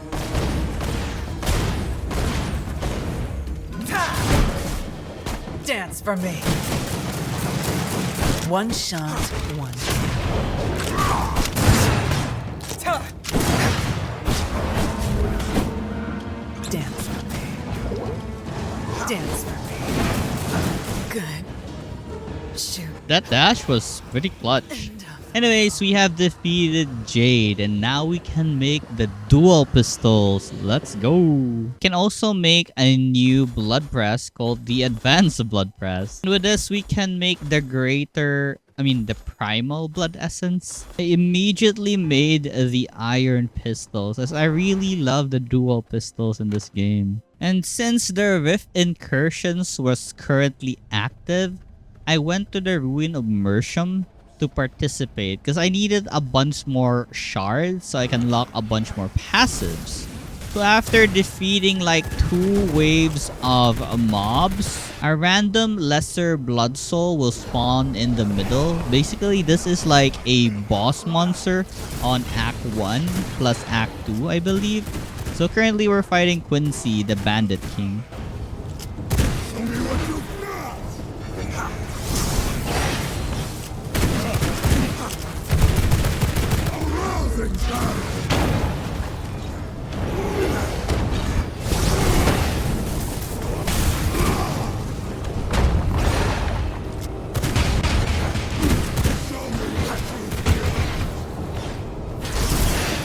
They're not really tough, but I guess sometimes some of them are.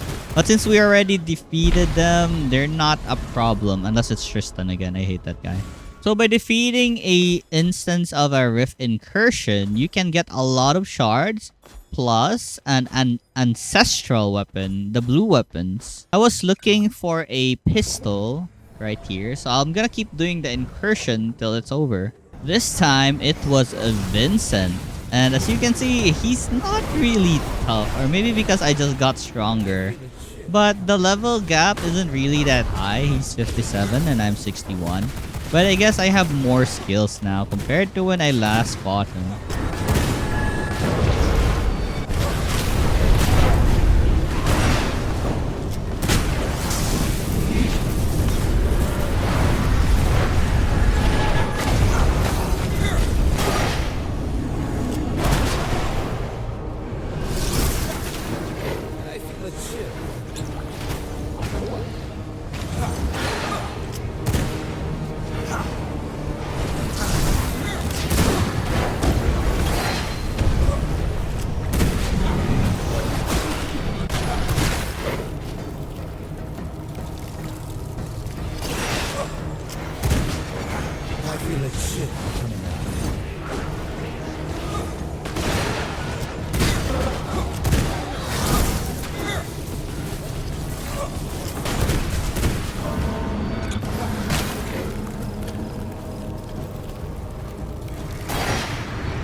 I feel a chill coming on.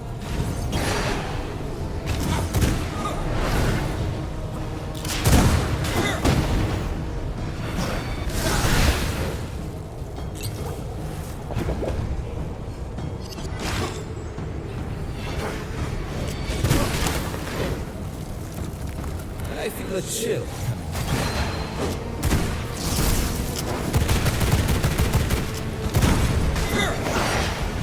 Probably the most annoying thing in this map is that there's just too much enemies. And they do so much CC. One does like a charm skill, one does like take you down and like the alpha wolf, it brings you down and like eat you up. And then another one would probably stun you. So I kinda hate the monsters in this place. For the third one, we fought with Rufus, the foreman. Luckily got the pistol, but I wasn't really happy with the attribute it got. But it was pretty okay. Anyhow, I successfully defeated about 4 rift incursions. And that should give me enough shards in order to complete my passives.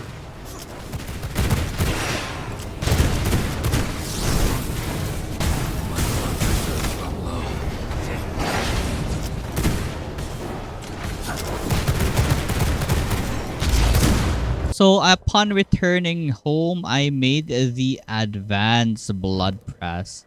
What it basically does is it can now make some primal blood essence, as well as increase crafting rate by 250%.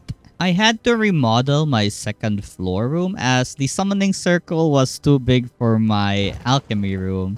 So I decided like this small spot right here would be for the summoning room. The Stygian summoning circle basically lets you summon like monsters.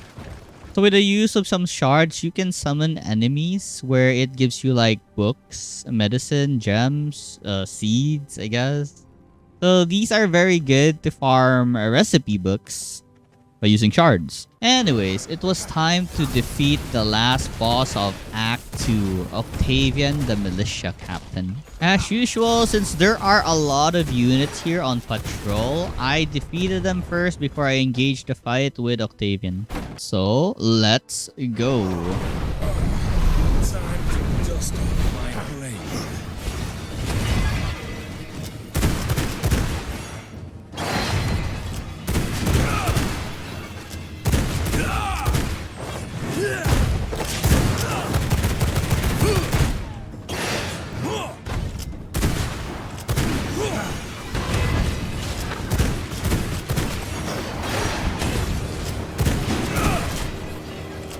To me.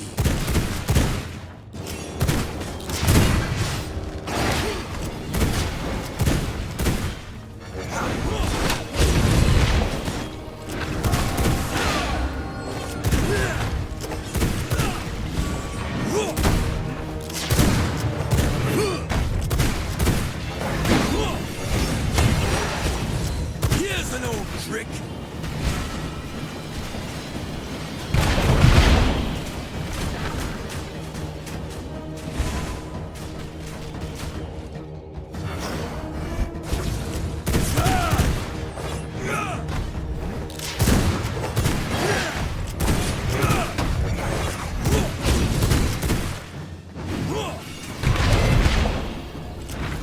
To me.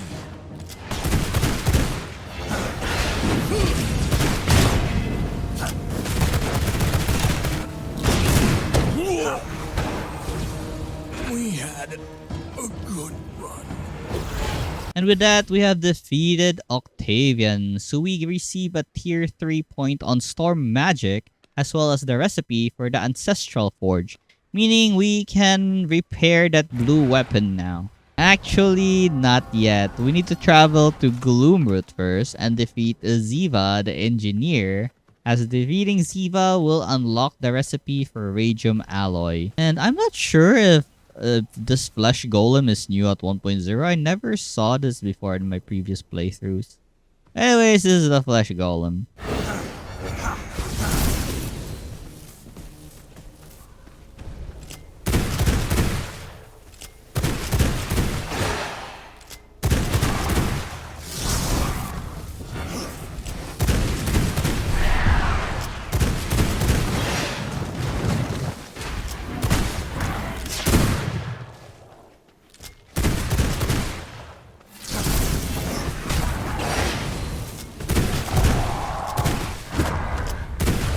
So yeah, in this place, we'll be encountering a lot of humans with like high-tech looking gears, like electric weapons and something. We will also be encountering a bunch of mutants, but they're not really that much of a problem. I plundered a bunch of houses while I was on my way to Ziva. They contained lots of goodies like some tech scraps, which are gonna be useful in making like schematics, as well as the radium alloy. Anyhow, it's time to fight Ziva, the engineer. Hello, want to help me test something? Yeah. Let's try this one out. Bramble.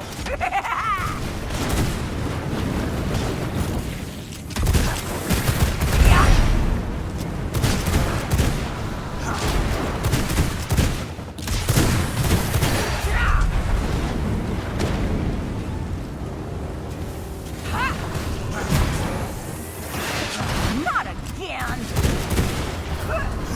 I know exactly what I need.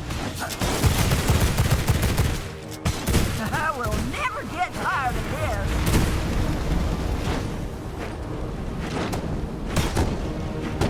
Get over here and help!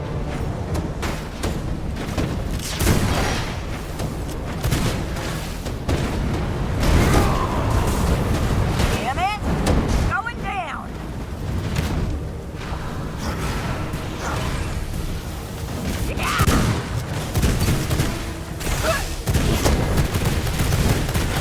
Work, you stupid weapon! I know exactly what I need.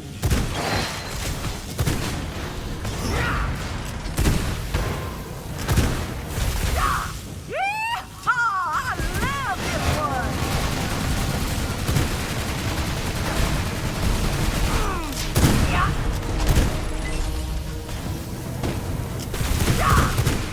Yeehaw!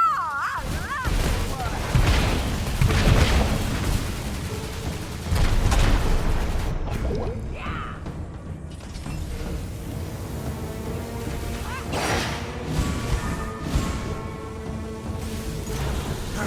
Not now! Come on! Hope this one doesn't blow up again. Can't outrun this.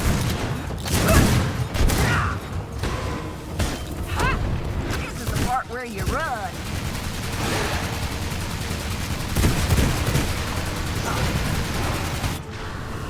Up and away!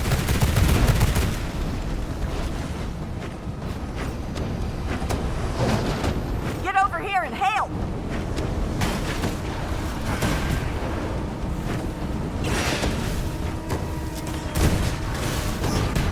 Pull up! Pull up!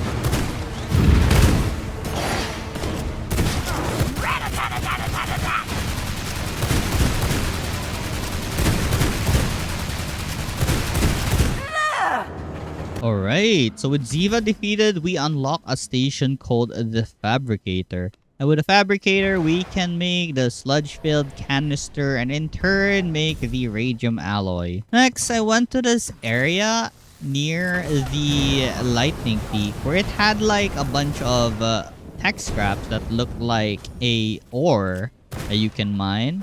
So this contains a bunch of tech scraps as well as some empty batteries that you can use to charge up. So I will be frequenting this place just to collect tech scraps because it's gonna be very useful. I then made the Fabricator and place it on my forge. And to make the sludge-filled canister, I'd need some glass, iron, and the grease. And with the ancestral forge, I made the blue weapons. I also made a slasher as I want this thing to be more of like an assassin that can escape from dangerous situation.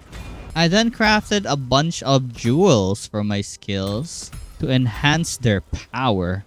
I then went to the Rustlock village in order to defeat Domina the Blade Dancer. I've got a cut your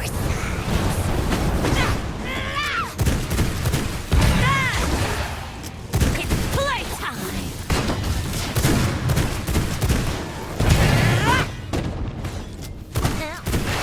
You're all mine!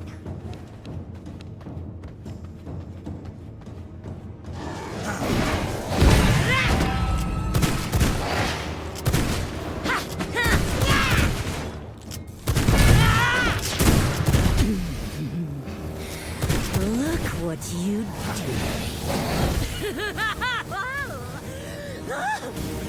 Where have you been all my life? Come, sit! Stay on your knees!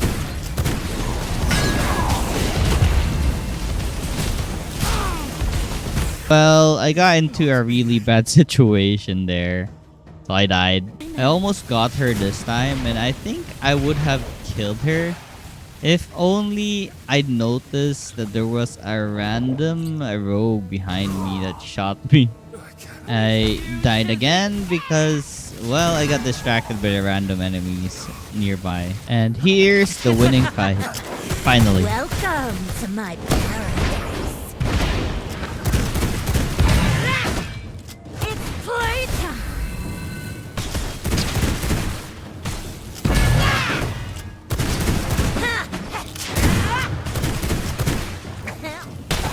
You're all mine!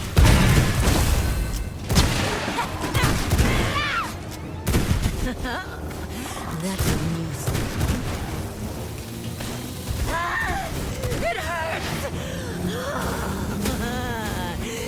Give me more. Heal!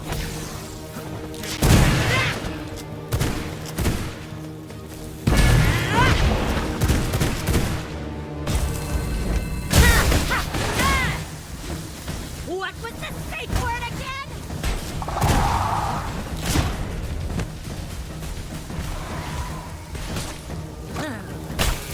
You're all mine!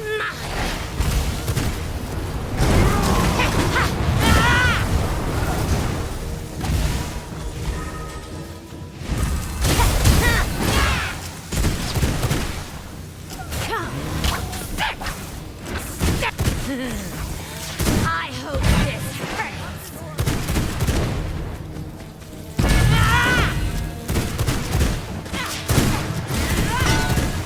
I'm gonna push you to the edge!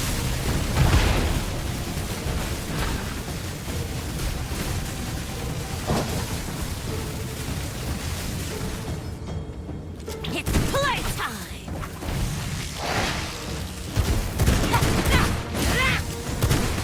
Stop begging!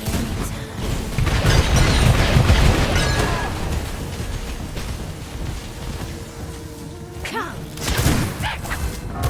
Stay!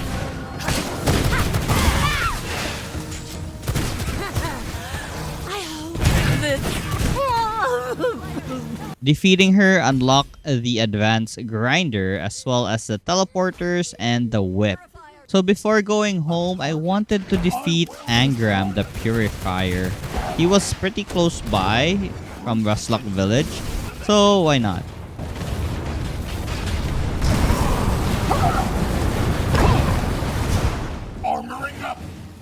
Purge it all! Purge it all!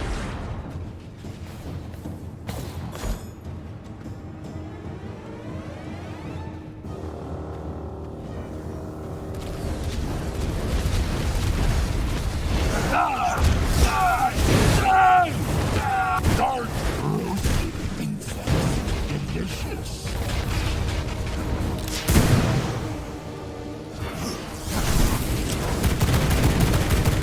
There will be nothing left.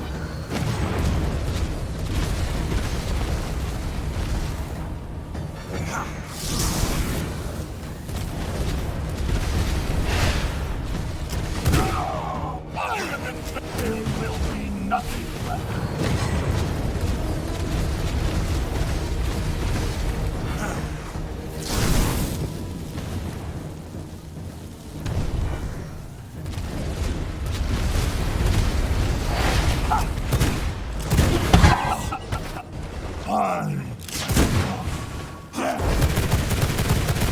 Die! Sword protocol! Destroy everything!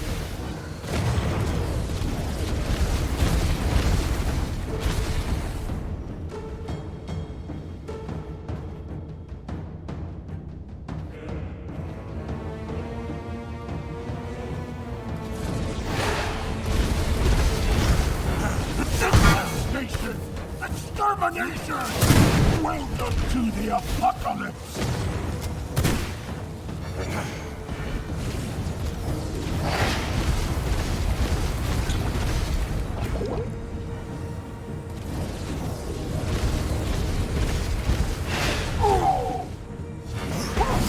Everything burns! Protect the weak flesh! Destroy them!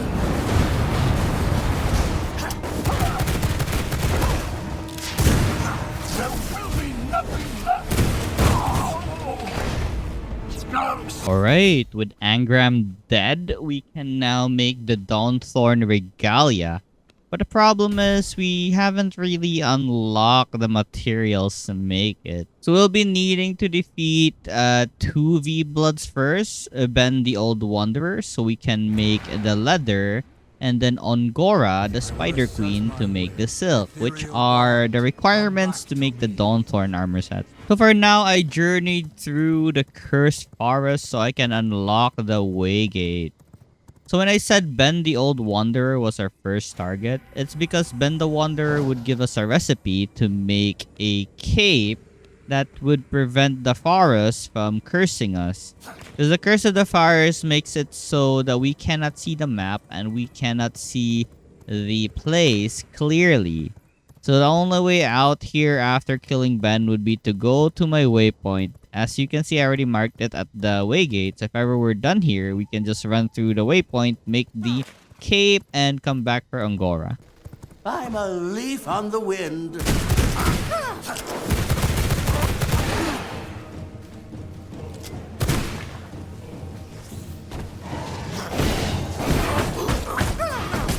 You're pretty fast.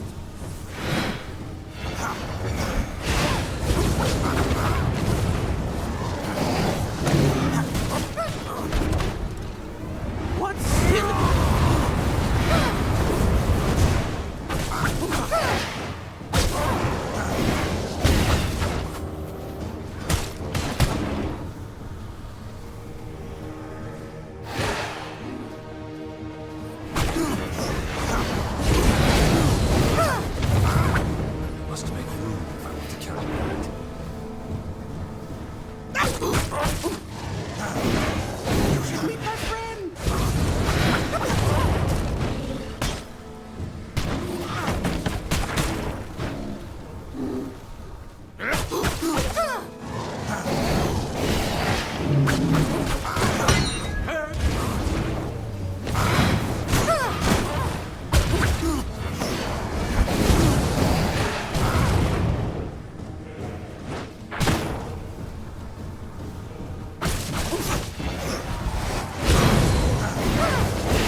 Alright, we got him.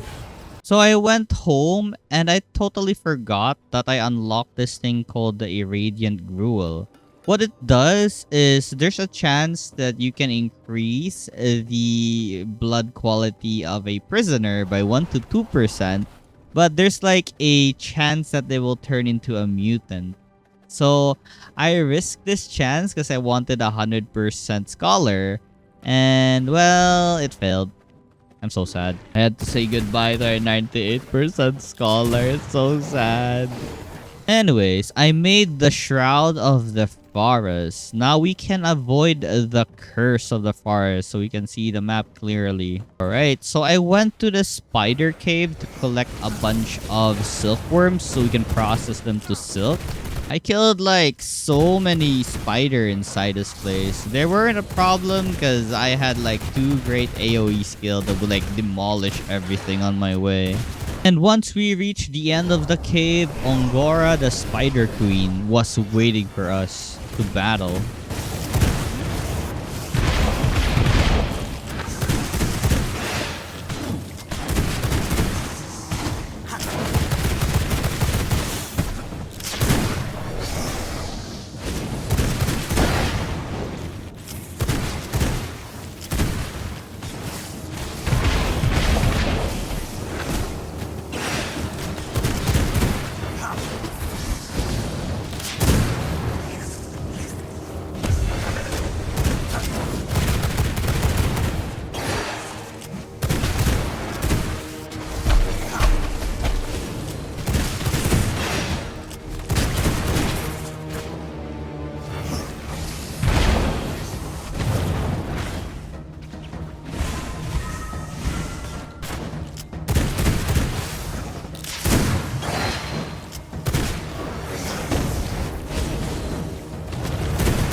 Okay, so with Ongora defeated, we can now make the silk. Also, another thing added to 1.0 was that you now have a spider form. I never really use it, but what it does is you can burrow underground and you will be safe from enemies and sunlight. So I immediately went home and made some silk. While waiting for the silk to finish processing, I went to the cursed forest and hunted some pristine hide because I needed this in order to make the pristine leather. And while waiting for the pristine leather to finish up, I decided to connect some teleporters at my base. One would be at my jeweler chamber because honestly this is pretty far, I guess, from my first floor. For the other one, I place it at the prison so I have easy access here. These teleporters are really convenient to go to places in the castle. Once all the materials was finished, I crafted the entire Dawnthorn set. It was now time to go to the ancient village and collect some ghost crystals as well as defeat Falrot, the Soul Taker. I plundered the entire village first of their loots and ghost crystals before I initiated the fight with Falrot. So once that was done, it's time to fight Mr. Falrot.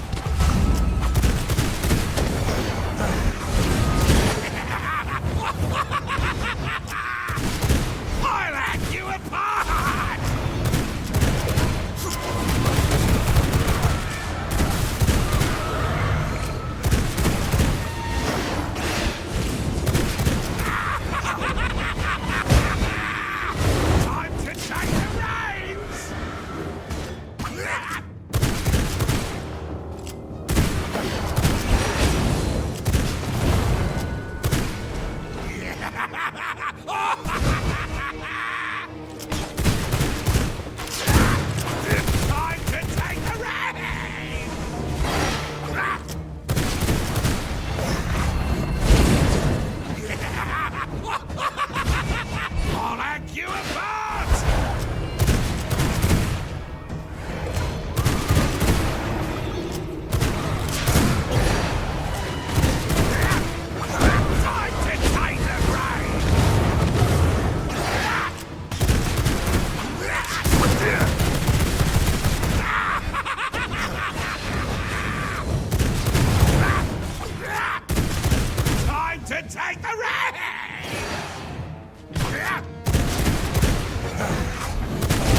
Alright, so by defeating Falrot, we can now make some spectral dust. And now, there are only about 3 more V-Bloods and we're done with Act 3. So I made no ways and headed towards Albert, the Duke of Balaton, or this giant frog right here.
So with the Duke defeated, we have now unlocked the Toad form as well as coining. We can now make some copper, silver, and gold sun coins. So the next V-Blood I targeted was Cyril the Curse Myth, since he was just a neighbor to this place. Same as Falrot, I plundered the entire village first before challenging the V-Blood.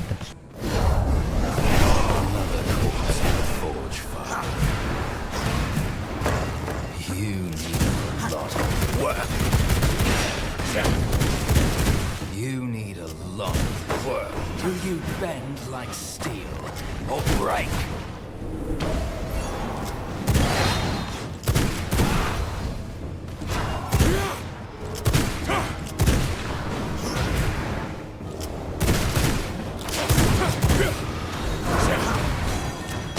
I'll admit, I do like the crunch. Gather your arms.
Here we go. So, with Cyril defeated, we can now make the anvil. And we also have the advanced furnace and the ability to make some dark silver ingots. And so, for the last V-Blood of Act 3 is the werewolf chieftain right here at Graceful Village. I was being cocky and lured like 4 werewolves, thinking they were easy to kill.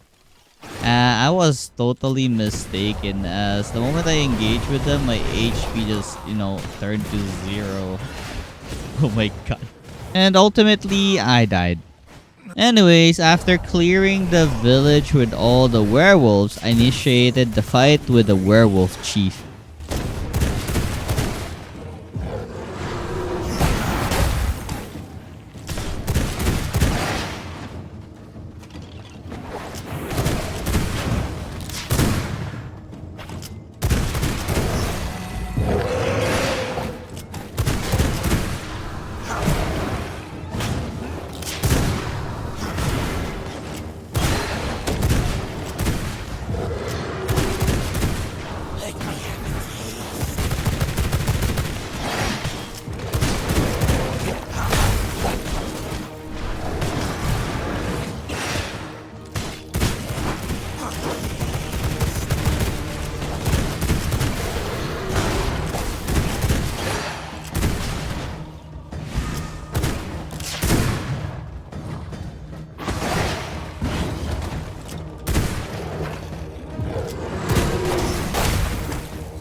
This thing was like the final boss of Act 3, I swear. I tried again, but I totally did not notice that all the other werewolves already spawned. I tried running away, but I went to the wrong way and I got surrounded so fast because they were running so fast, and ultimately, yeah, I died. I got ganged. So I tried again and I died. Died again. And again, and this time I was very close. There was this one time where I felt really good that I might be able to defeat it now, until suddenly it turned to morning. So god dang, I had to run and wait till night again. So I challenged it again, and yeah, the amount of times I died by this guy's hand, it's crazy. And finally, we have the winning fight.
So I finally defeated the werewolf chief. We unlocked the recipe for a better silver resistance potion as well as a new bag.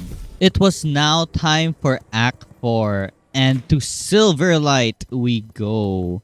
Enemies here will be more tougher than ever. They're crazy strong. I hate them. One of the things I would enjoy or love doing here would be raiding army outposts and towns for their treasures. Just like how I did to the Dunley Farmlands. But this time with these tougher opponents. And I swear to God, they're really tanky and they're really strong. They hurt. But we got this. We'll be stronger as well. I should really farm those silver ores and improve my weapon first. So after farming that one single army outpost, I decided to go to the silver mine for now and gather some silver ores. I didn't really have the new silver resistant potion as I forgot to craft it. But since I'm already here, I'll just collect enough that I can carry that won't damage me. So after collecting some silver ore, I sneakily opened the gate outside so I can run away. I didn't need to defeat Sir Magnus yet. I then went home and crafted the anvil. This is where we're gonna make the dark silver weapons. I also made the advanced furnace. It will process ores much faster than before, and it also has the capabilities of making the dark silver ingots. If you didn't know, you can now upgrade your existing ancestral weapons by using the new dark silver weapons. So that's what I'm planning to do. I will upgrade my pistol to a level 23 ancestral weapon, increasing physical power. I can still upgrade this to like level 26, but we'll be needing a sanguine pistols to upgrade this thing. So before heading out again, I crafted myself some silver resistance potion. I wanted to farm more silver ores as I think I'm still lacking on it. So I went back to the silver mines, demolished a bunch of enemies and collecting some silver ores. I then freed a bunch of prisoners so they will help me with my fight with Sir Magnus. So it was time to go. Fight first, my soldiers, and I will join you once I sorted out my skills. For the light! Yep. I died. Hey, I tried again, and here's the winning fight. Adversary, face me! This is my duty!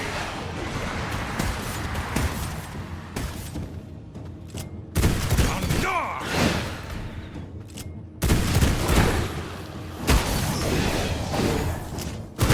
A cold end for a monster like it. For the light! Have at you!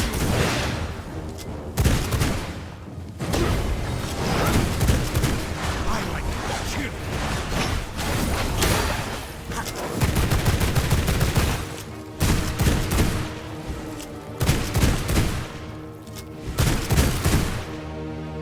I hope you get the point!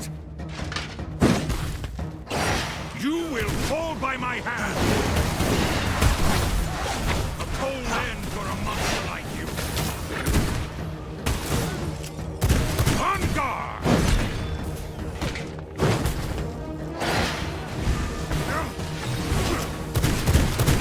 For the light!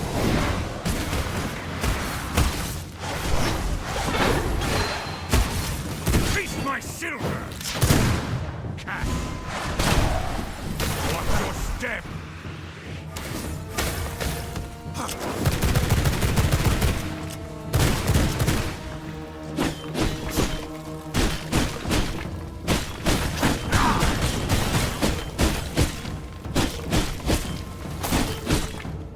You will fall by my hand!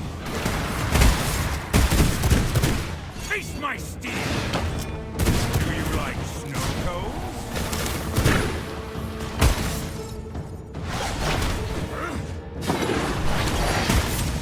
My cause is just. Have at you!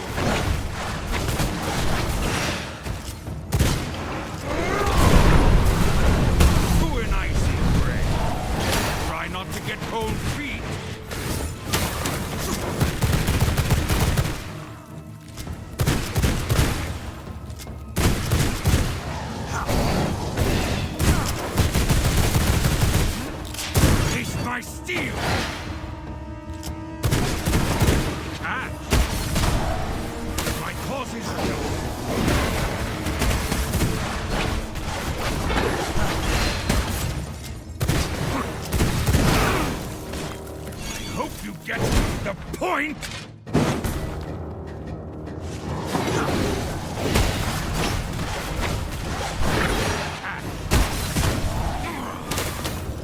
I return to the light.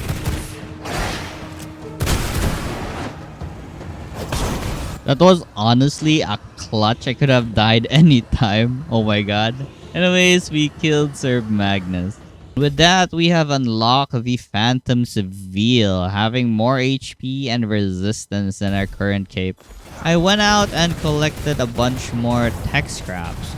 I don't really have the Athenium for now, but once we have it, at least we're prepared that we have a bunch of tech scraps ready to turn these scrolls into some schematics. I also charge up the depleted batteries that I have gained through farming the tech scraps. Then I raided even more army outposts for their lovely loots. I didn't stop raiding at all since I really had nothing else to do but prepare for what's coming. I even got myself a helmet. It doesn't look nice, so I'm just wearing it for a bit. It was now time to continue our V-Blood hunt. So I went to this Bright Haven vineyard and collected a bunch of sacred grapes. These are gonna be useful in making those blood merlots. After I was done collecting the grapes and dealing with all the mobs, it was time to prepare for the fight with Baron de Buchun, the sommelier. So let's begin. Hyper, trêve. Le spectacle va commencer.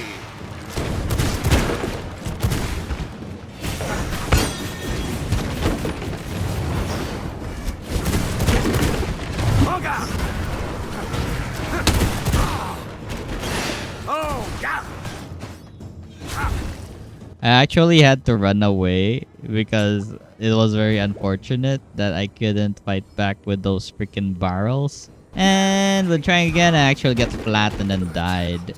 Thinking that the slashers might be the key to winning that fight, I wanted to upgrade my ancestral slashers to level 23. And here's the winning fight. Well. Let the show begin.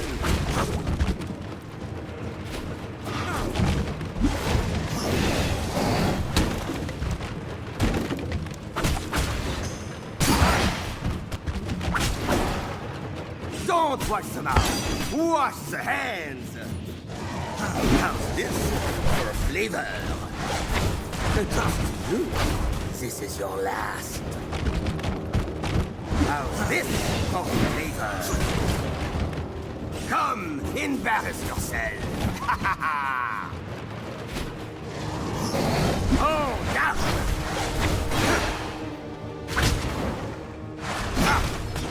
I do my best work a little tipsy. Ha ha ha! How's this for flavor?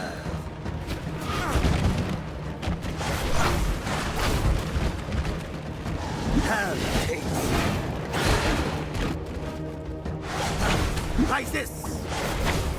Oh, I do my best work a little tipsy. Ha ha! En garde!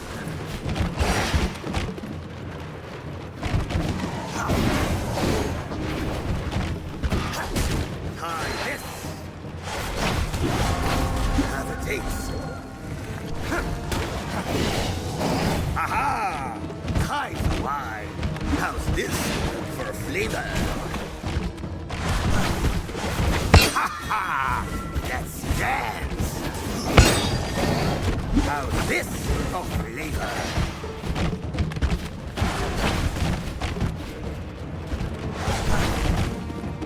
Like this. Stop trying to hit me and just hit me. Oh, yeah.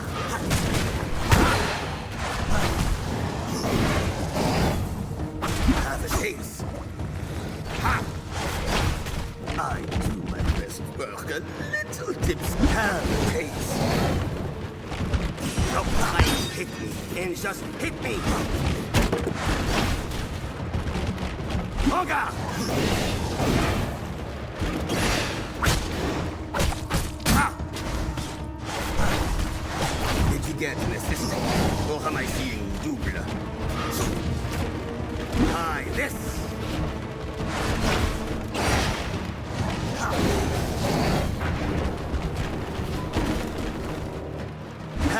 takes. Ha-ha! Let's dance! Bottoms up! Have a taste.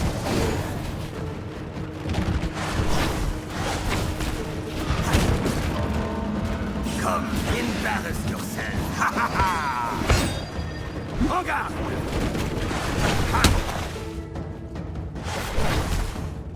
A toast to you. This is your last. How's this for flavor? Ha ha! Let's dance! Oh, subliminal! And with that, we have defeated Baron do Bochun, the sommelier. What a long name, I swear. So with this, we can now make the Blood Merlot and the Blood Merlot amulet. What the Blood Merlot does is, I believe it will only give a bit of misery to the prisoner if we tap their blood compared to just tapping their blood normally. I didn't go home yet to make the amulet or try out the Blood Merlot. I decided to raid the town first. I wanted to loot the houses here because they should contain a bunch of gold, money, schematics, everything, because it's the town. So I continued the grind up till day 100. Alright, continuing with our adventure on day 101. We still have a lot of V-Bloods we need to eliminate before we're done with this game. I took this opportunity to destroy this unguarded carriage. I died on the previous days when I tried to collect my loots here. Anyway, Silverlight carriages are full of loots, like amazing loot. There's even this cool looking cape here. Anyhow, continuing where we left off, our next V-Blood target would be Morian, the Storm Matriarch. So I crafted the Blood Merlot amulet following killing Baron do Bochun, the sommelier. This would increase our spell power more, so we will deal more damage. I then extracted a bunch more blood potion from our rogue prisoner, and I kept like feeding him fish in order to lower his misery and extract more blood potion from this guy. I'll be focusing on the rogue blood as I really like the movement speed it gives. I feel bad for this guy, but yeah, thank you for your blood, buddy. After all the shenanigans in the castle, I finally went to the Harpy Nest, where we will fight Morian the Stormwing Matriarch. I'll clear these random lackeys first on the side before we actually fight the boss.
Alright, we got her. It took me like a second try before I defeated her.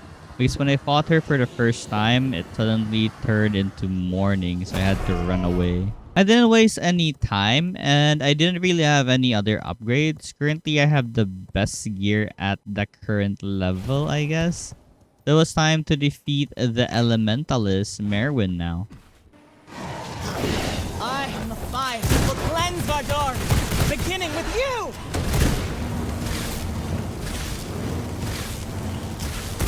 Purge!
I will end you, work.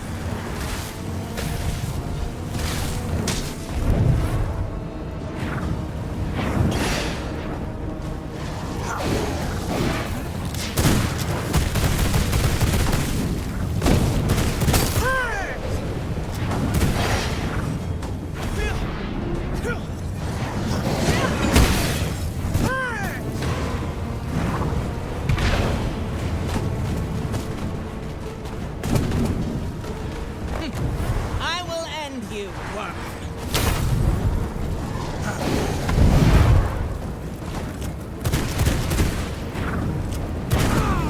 Well, I died. I wasn't familiar with the brutal difficulty of this girl. Anyways, we're more familiar now on our second try, so I easily took care of her.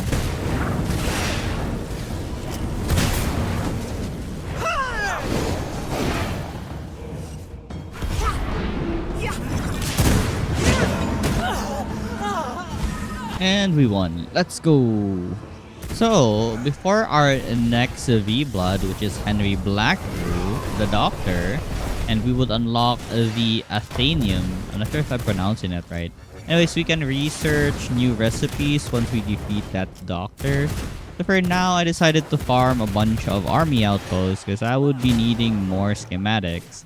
I would like to unlock everything once I get the Athenium. I then went to the monastery to get more scourge stones, as you can never get enough of these scourge stones. It's very useful, especially in making spectral dust. 200 days of re-rising is more or less just a grinding, because I want to be very prepared before challenging the V-Bloods we're gonna fight, because I don't want to suffer that much. I also did not forget to gather some tech scraps and depleted batteries so I can charge them up and, you know, like stock up on the materials so we can make a bunch of power cores later on, which is gonna be useful later on.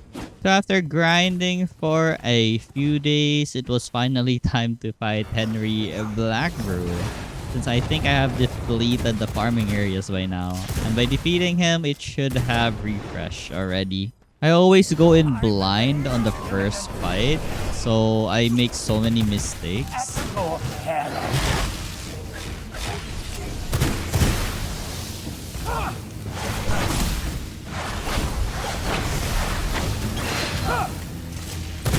Let me now.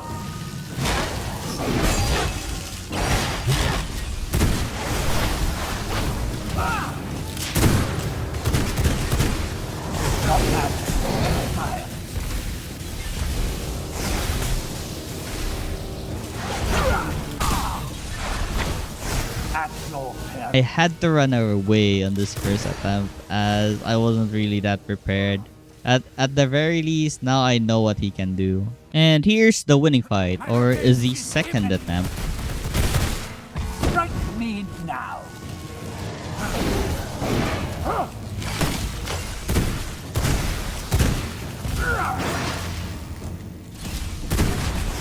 Try me now. Marvel at thy genius.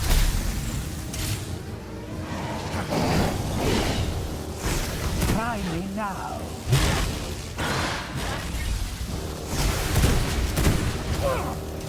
The power of God at my fingertips.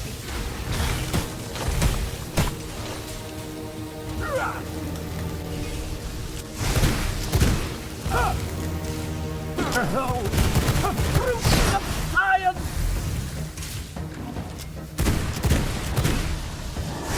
At your peril. The power of God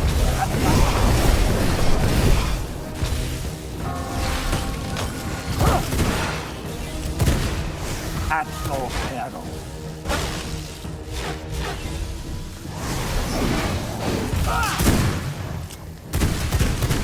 The end of vampire time begins with you.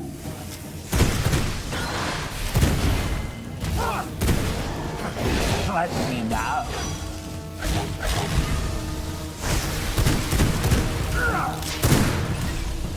Not magic, but fire. Behold, the fruits of science.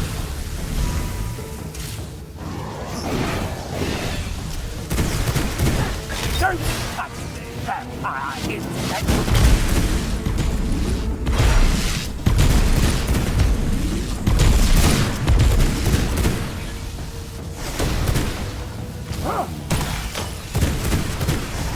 Strike me now! The power of God at my fingers. Behold, the fruits of science. I have ripped the light from the sky. No!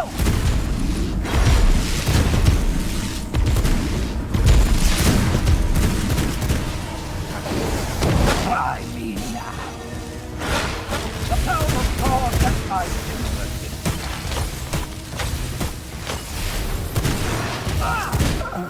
Okay, we got him. And we have unlocked the Athenium and the recipe for schematics. So for the next day, even more grinding because I think I don't have enough schematics at all. Raiding this village is always the best because there's like so many cabinets to loot from here. It's crazy how my inventory gets full really fast. And once I was home, I immediately started crafting a bunch of schematics. I then crafted the Athenium and picked up all my books to unlock all the recipes I had. I'm just happy that I have a bunch of recipes ready. I'm very happy that I have the sanguine pistols already, so I don't need to look for this. So now, I decided I will spend a bunch of coins buying books in town. Before I unlock a bunch of schematic research recipes, decided to make a base just near the town in Silverlight because I swear that waygate is very far from here, so it's always nice to have like a teleporter near this town because I frequently visit this for the loots and the shops. It was time to shop. I always underestimate how expensive these books are. So my plan would be to buy all the armor sets so I will just unlock everything else since it's the cheapest. I also went to the goods merchant to buy some plague briere seeds as I really don't have any plague briere at home and they're pretty rare to find at Gloomrot. That wasn't my last agenda as I decided to steal from the houses. These houses contain a lot of golds and I love it. I'm rich.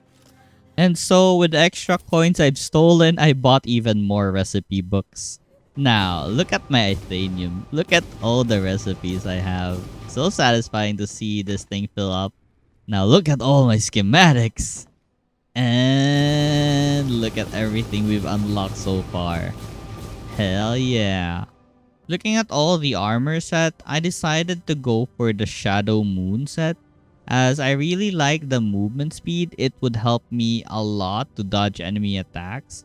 Also, it boosts like physical attack, leech, and critical strike power. So it's pretty good because I like the pistols. I can't really make it yet because I have to kill the next V-Blood we're targeting, Matga, the Curse Weaver. And for the accessory, I'm gonna go for the amulet of the unyielding charger for the extra movement speed.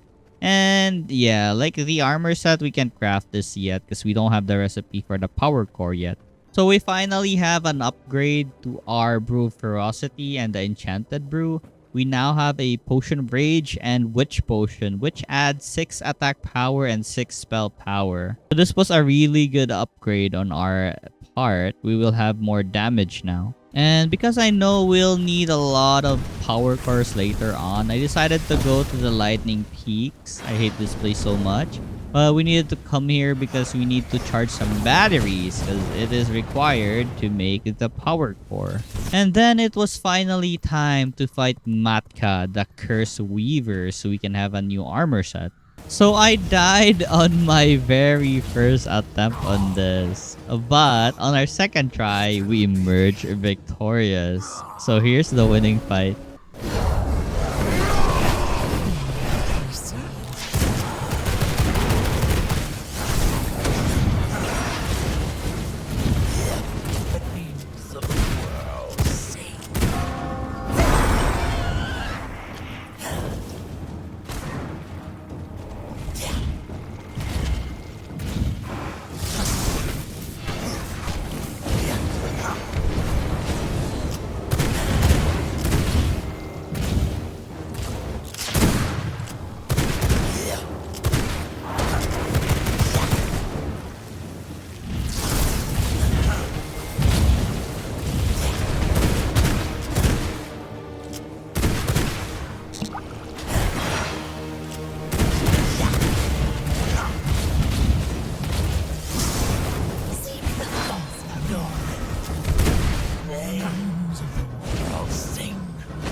Blood reserve on low.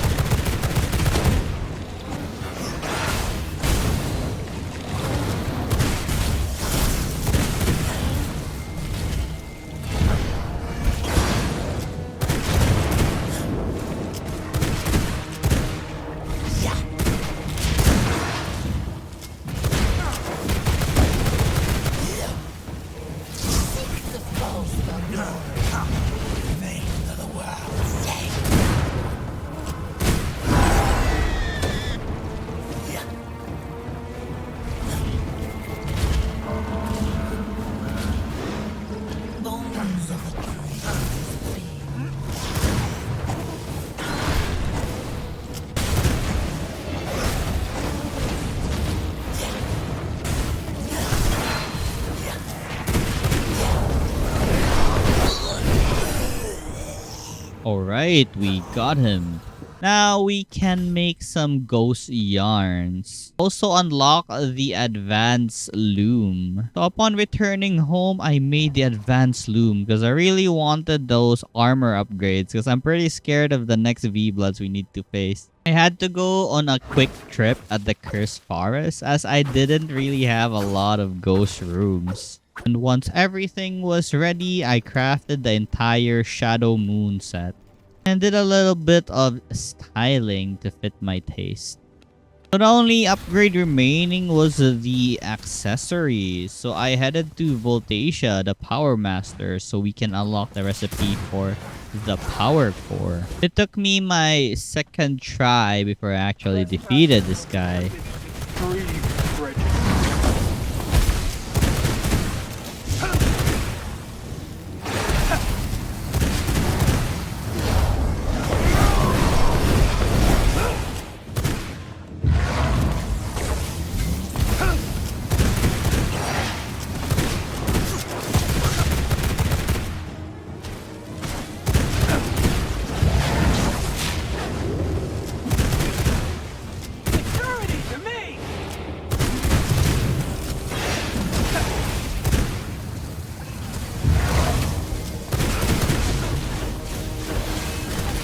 I hope you like extra crispy.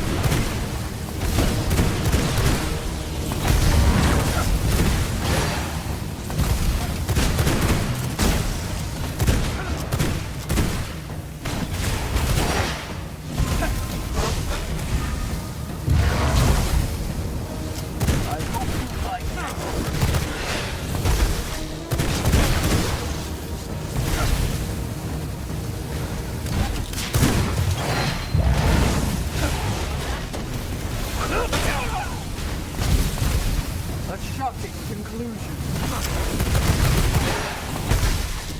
The air is electric.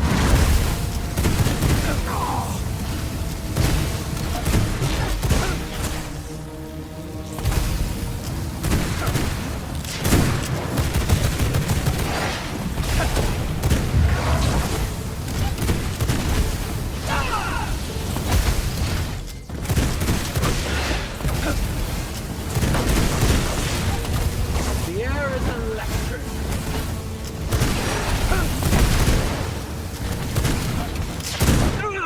Alright, we got him. Now we can make the power cores. So I wasted no time and started the production for the power cores. And I crafted the amulet of unyielding charger.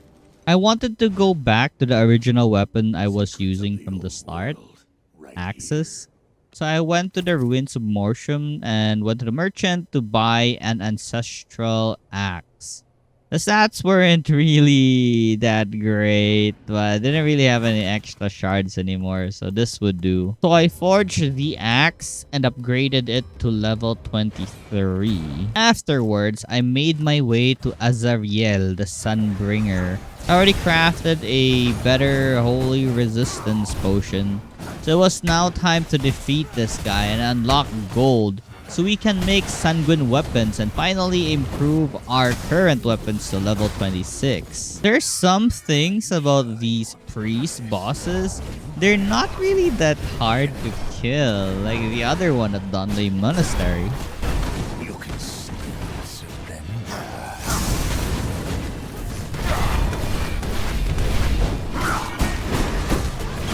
Perhaps this is necessary.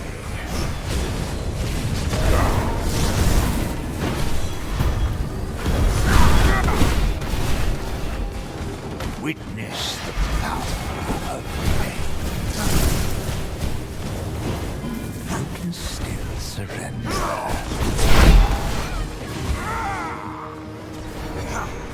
Witness the power of faith. Perhaps this is necessary.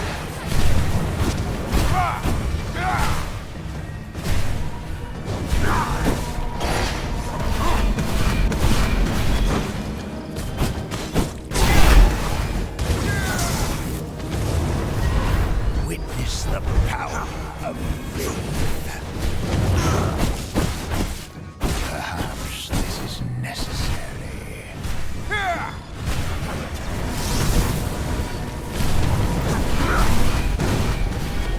You can still. So another one bites the dust. Now we have the recipe for gold. He also dropped me a tier 5 jewel, my very first one. I'm very happy with this, but I don't really use the Veil of Frost though. And since I was in the area, I decided to raid the towns again for their lovely treasures and lovely loots. I decided to do some rift since I wanted some fragments. The enemies now are very squishy. Understandable since I'm already like gear 81 and the enemies are like around level 57. I should really go and try the Rift Incursion 2 and get those greater shards. And that's what I did. So I grinded the entirety of the Rift Incursions, about 25 minutes long. I wanted to get a bunch of passive skills from gathering shards. The bosses are higher level than me, about 4 higher. It's not really a problem since we already defeated them in the past, so they're not really that hard to deal with. There are some V-Bloods though that I have trouble with, like this Angam right here. As long as he doesn't put a shield on my face, we're fine. It's either they're kinda weak or their original selves were stronger. But maybe it's because I have like level 81 gear level already. Maybe that's why I have an easier time now. After the rift was done, I then raided this area in the ruins of Mersham, which gave like the greater Stygian shards. Those floating crystals, if you break them, they give the Stygian shards. I have collected about more than 3,000 greater shards. That means I have a lot of passives I can unlock. But it's actually not enough to unlock everything, so I'll be grinding the rift incursions a lot more after this. I then made time to upgrade some of the jewels on my skills, as I don't really have great ones or good ones. I just want to have all my skill that I use, tier 3 at least. I then upgraded all my weapons to level 26, except for the slashers. And it was time to hunt down the next V-Blood, Terror Claw the Ogre.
Right, we got him. And by killing him, we have unlocked the advanced tannery. For the next V-Blood, we have Simon Belmont, the Vampire Hunter. He's a new one from the 1.0 update. Seek battle with Belmont? Your fate is sealed.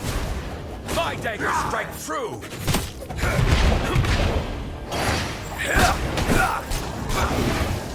Evil dies today!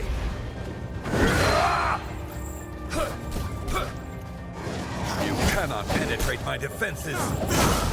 Your darkness will be vanquished.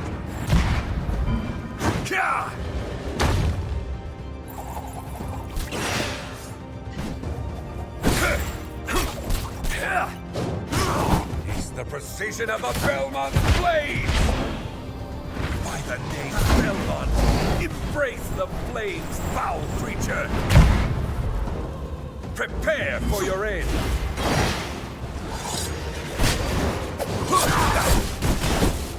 Aha! I got you now!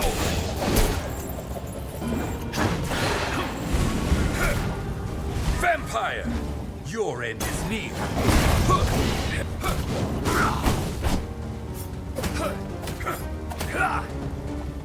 Face me, monster!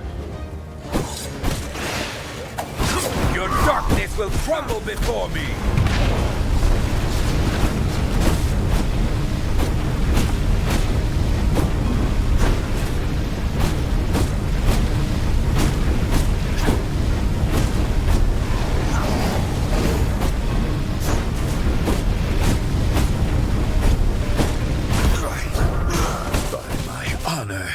There will be vengeance! Dagger strike true!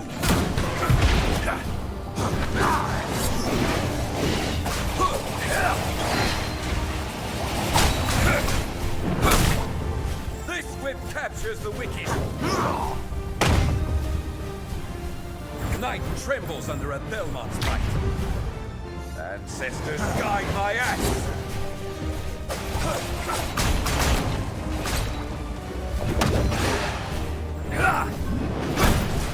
My blades are guided by purpose.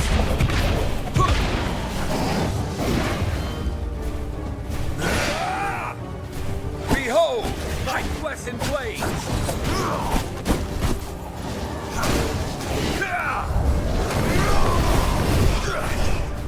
Even the strongest. Okay, can be we vanquished. defeated him, and what we unlocked was only a recipe for a sanguine whip. For now, I went back to the ruins of Mortium to grind more of the greater shards. I really want to unlock all the passives. So yeah, once I got home, I unlocked 2 new passives. One would increase my ultimate cooldown recovery by 15%. And another reduced the cooldown of my feed by 2 seconds. Since the rift wasn't gonna start anytime soon, I decided to go and fight Lord Styx, the Knight Champion, so we can have the bat form and we won't be needing our horse anymore. We will just fly around the map. I also farmed a bit of the blood crystals that were here. It was needed to make some onyx. And afterwards, it was time to begin our fight with Lord Styx.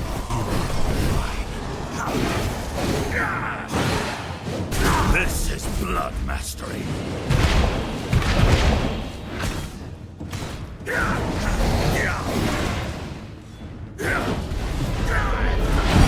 Your fate is etched in the shadows.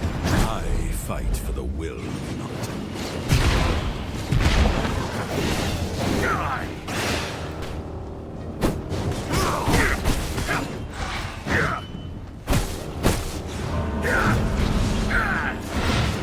Little rat, I will teach you respect.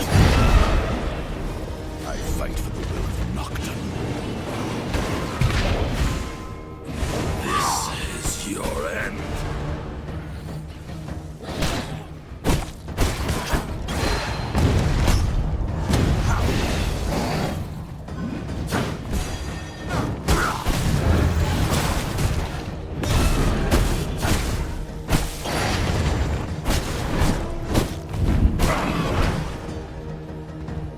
Your resistance is futile.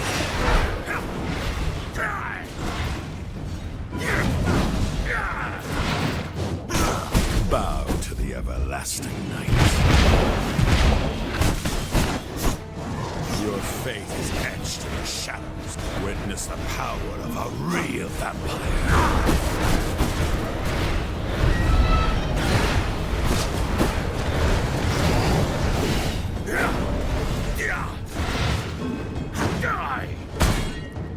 Bow to the Dracula. Alright, with Styx defeated, we have unlocked the recipe for Onyx, the Bat Form, and the Blood Key. The Blood Key is used to go to the final boss, which is Dracula. Since there was an ongoing incursion, I decided to farm more shards. I really would like to have all the passives before fighting all the hard V-Bloods. Was also looking for ancestral axe and pistols so I can upgrade my gears. I was honestly very lucky to get a good stat pistols. Because look at this, it's more on physical damage. After I was done with the incursion, I made a bunch of onyx tiers. I'll be needing about 6 for the pistol and the axe. And an extra 3 for the blood key, I think. So I needed to farm more power cores because I'm lacking some. Also some radium alloys.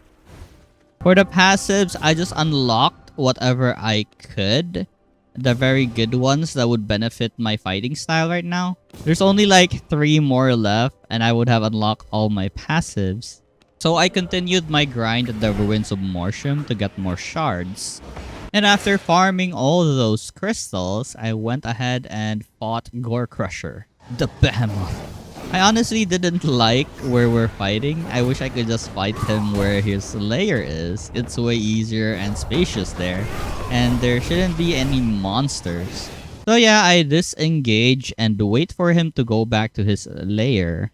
But well, I couldn't wait, so I lured him to his lair so we can fight here. But suddenly, he disappeared just like that. He teleported down. And his health was full again. What? So I tried luring him again. Hopefully this time he wouldn't disappear again suddenly.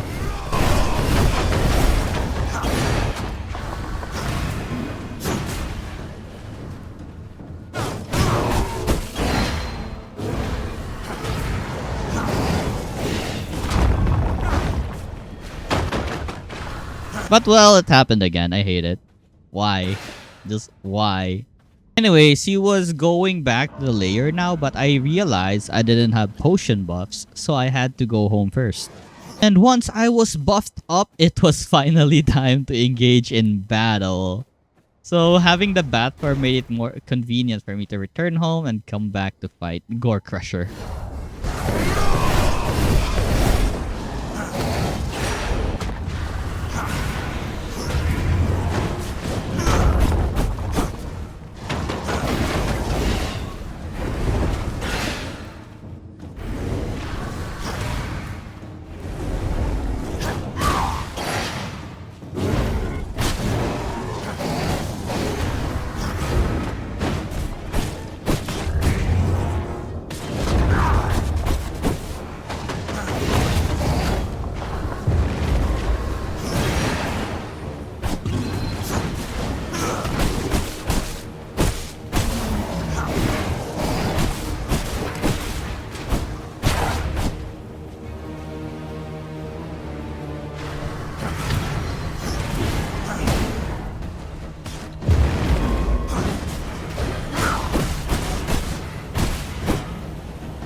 And with that, we have defeated the Gore Crusher, or the behemoth. We can now produce some bat leather as well as some bat leather bags. The next day, I went shopping for some goodies like the rage potions or some seed if there are some. Pretty lucky that there were like sacred grapes, but the plague breeder was my main priority because I really was lacking on those to make rage potions. After that, I went to the ruins of Mortium to fight General Valencia, the depraved. The darkness welcomes another soul. Will you survive its embrace? My chamber of misery! Purge the weak!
I crave the symphony of screams!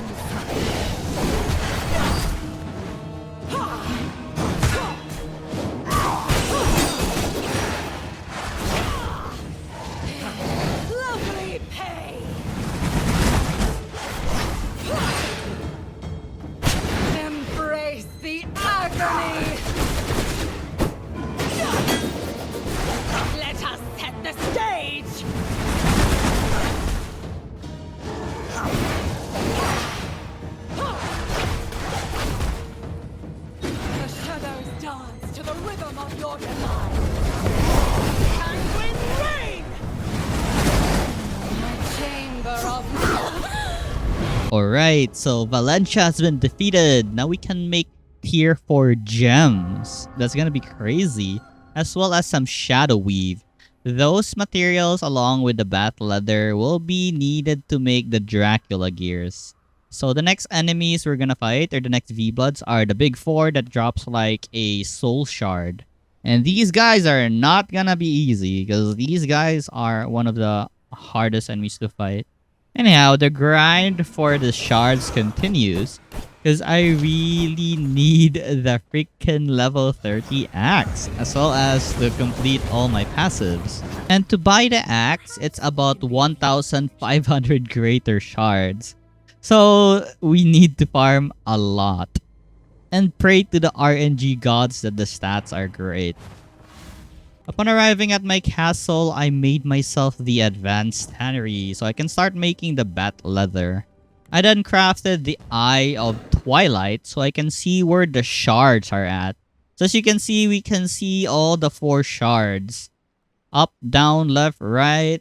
But I'm not sure why we still need this thing when we can just track the blood. But I guess the purpose of this is if ever there are other players in the game, then we can track whoever has the shard. For now, I did a bunch of farming for power cores, radium alloys, because it was the time to farm now. I didn't really have any other purpose aside from killing all the remaining V-Bloods. And also, I needed to farm more greater Stygian shards. And aside from that, we're basically done with the game. We just need to suffer from fighting those guys. I went home and crafted the EMP so we can enter where Adam the Firstborn is. Went on another session of Rift Incursions because we really need that axe and those pistols. I'm so happy that I didn't need to buy an axe anymore, as the boss on this Rift Incursion dropped me one. The stats are okay, I guess. It has spell power, but that's fine. We use spell anyway. It was finally time to power up, so I made the level 30 axe. Let's go. We're endgame now. As well as the pistols. We're set now. I just don't have the slasher, but I don't really use it that much. Since I don't really have a level 30 slasher, I just decided to upgrade my blue one to level 26. I continued the Rift Incursion because I still needed about 2,200 shards to fully get all the passives. And the axe is really great. Look at the damage. My god. Something really lucky happened to me. I didn't know that there were orange weapons. I think the game considered this as a legendary weapon. Because look, there are ability modifications. My frenzy would increase by 1 second, and my axe throw will now be called an axe strike, which throws 2 extra axes. Oh my god, I have a good axe. Let's go! After the incursion, I went home and unlocked the remaining passives I haven't unlocked yet. And now I have everything. I'm fully geared. I have like the best weapons. I just need the materials to make the orange axe. And we're set to go and kill the final V-Bloods. So I went out and gathered the necessary materials to make the Onyx tier.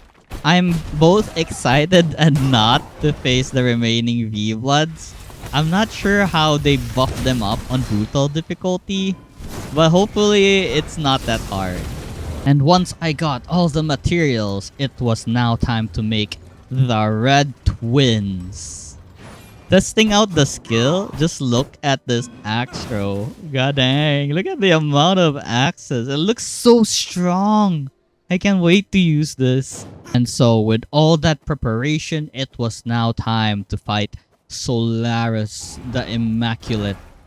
Here's the very first fight, my very first encounter with this guy on Brutal. Quick work.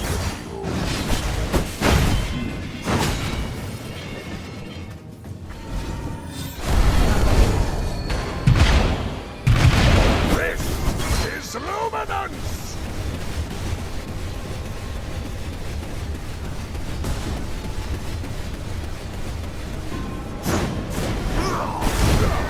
Your end is nigh!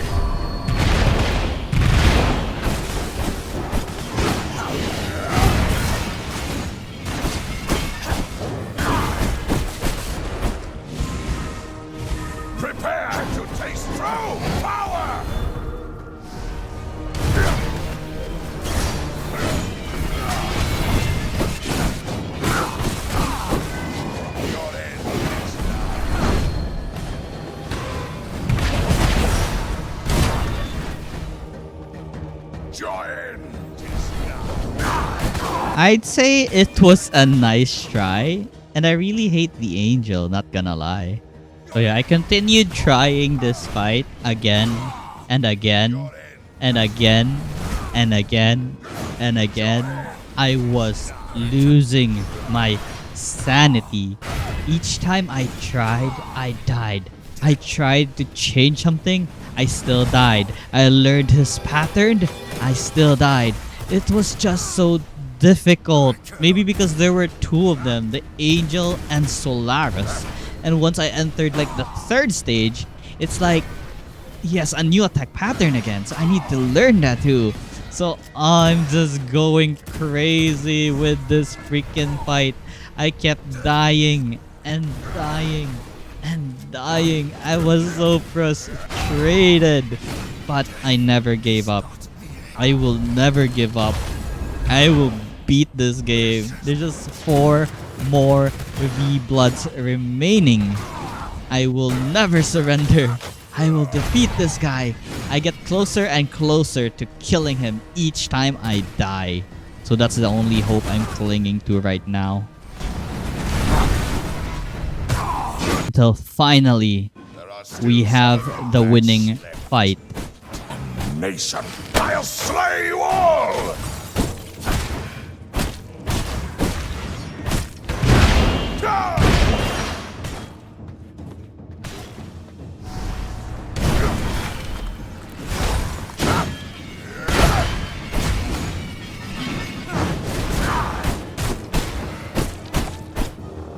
This is Luminance!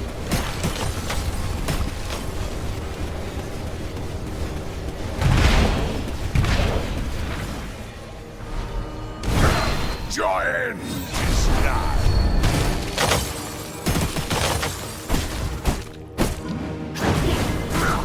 Prepare to taste true power!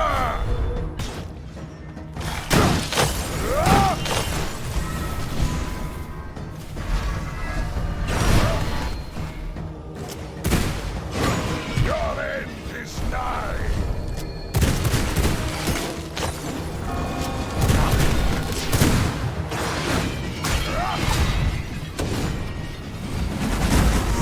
Your end is nigh.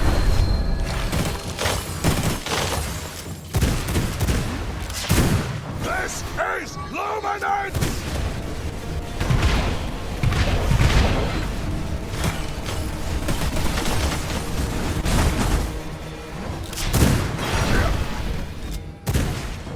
Your end is nigh.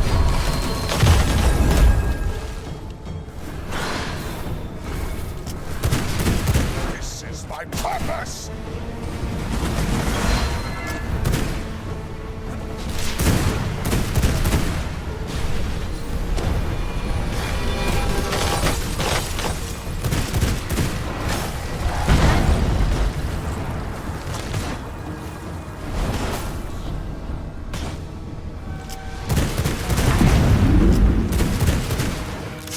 This is Luminance!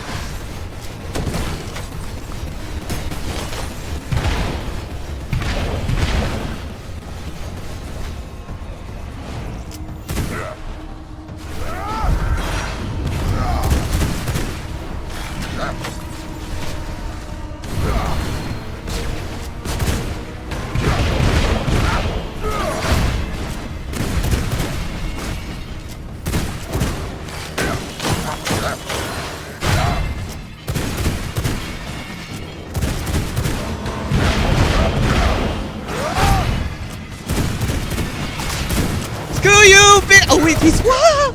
Yes! Yay! I was so happy to finally kill this guy. Oh my god, I was so frustrated for how many... Anyways, we have killed him and obtained the Shard of Solaris. And we can also upgrade our boots now to the Dracula's boots. I swear to god, that was both stressful and fun, I guess. I honestly learned his pattern, but basically I just abused 2 shields because I felt pretty safe with 2 shields. So the Solaris Shard has like 15% spell cooldown and has the same amount of spell power as a normal amulet that is the same level. But I just want the spell cooldown. It's great. It's amazing. We can use our shield more because this cooldown reduction, as well as it changes our ultimate to the fallen angel. So I guess that's pretty useful. It was time to fight the winged terror, but as usual, I don't know how to climb up. I tried the toad form. I kept jumping, but it never goes up. Am I doing it wrong? I'm not sure. So anyways, I just went with my normal amulet instead of the Shard of Solaris to fight the winged terror.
I was just testing the waters and I had to run away as soon as I could so I can heal up and come back again. It wasn't as hard as I thought. Solaris was way harder. So anyways, enough of my deaths and run away situations. Let me just show you the winning fight.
And with that, we have defeated the Winged Terror and earned ourselves his soul shard and a recipe for a Dracula's gloves. So before our next fight, I crafted myself some tier 4 jewels for my shields.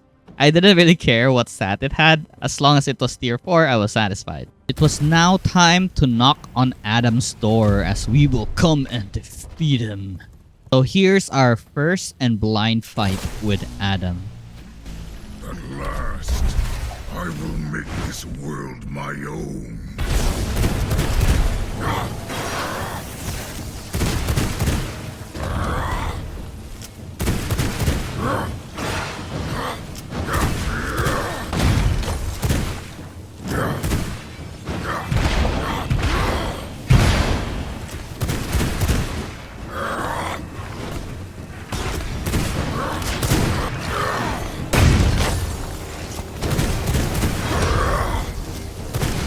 This is only a fraction of my power.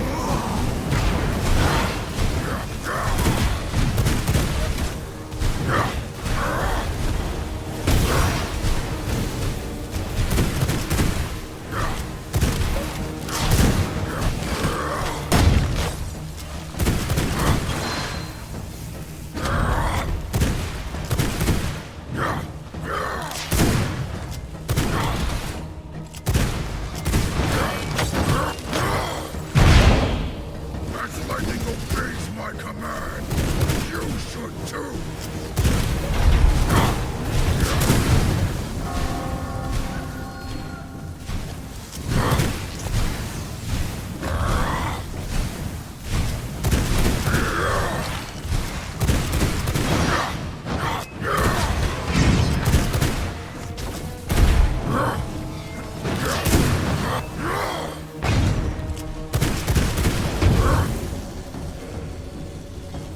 This is only a fraction of my power.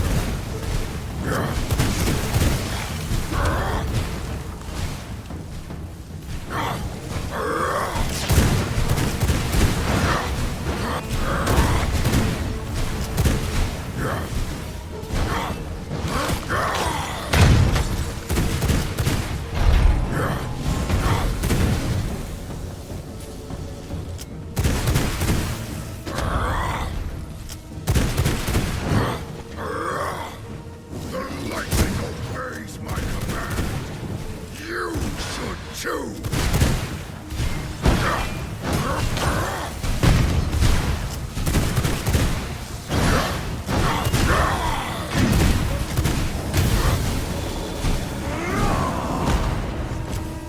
Will die.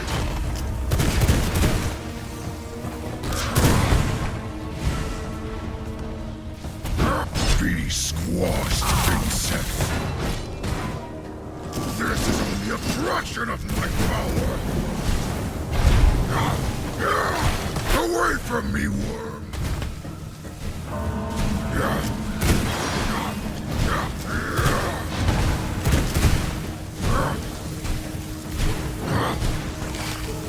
I had to run away because I was overwhelmed. Adam's fight on the first phase is manageable, but once we've entered like a certain HP threshold of him, he spams so many attacks that it becomes difficult. And also, if he manages to catch us, we're basically dead, or at least 50% or lower HP. Anyways, I struggled a bit with Adam, but not as much as I struggled with Solaris. So here's the winning fight.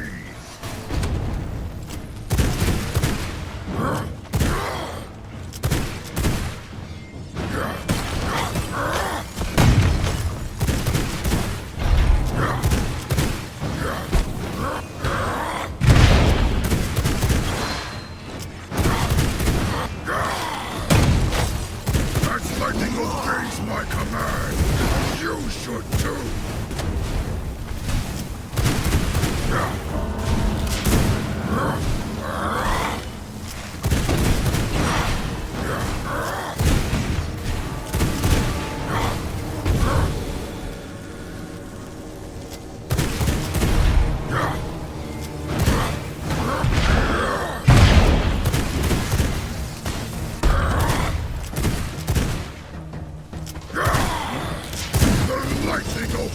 is my command.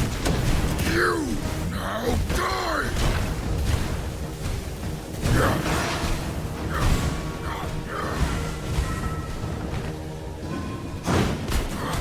Nowhere to run!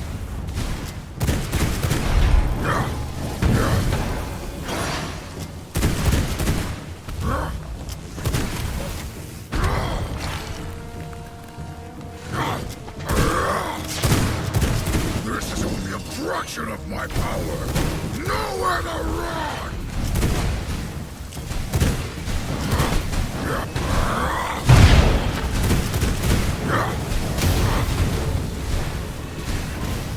Now die!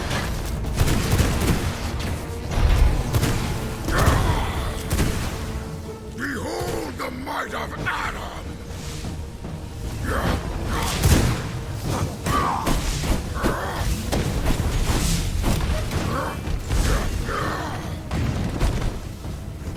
Now die!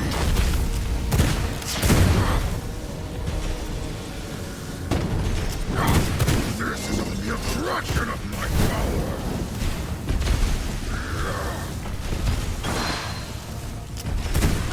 Die!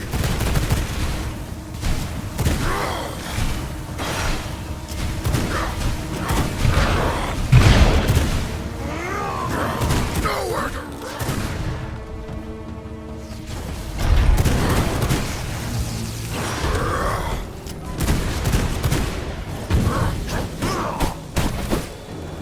This is only a fraction of my power!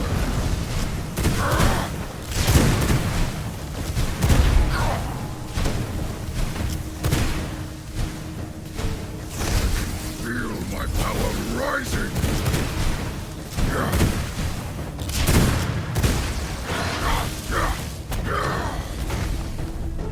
This is what power looks like!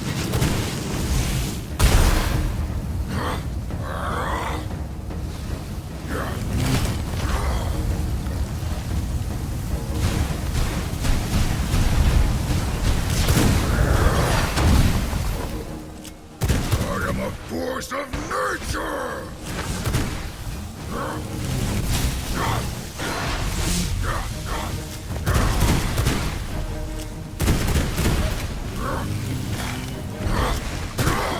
Is this your best?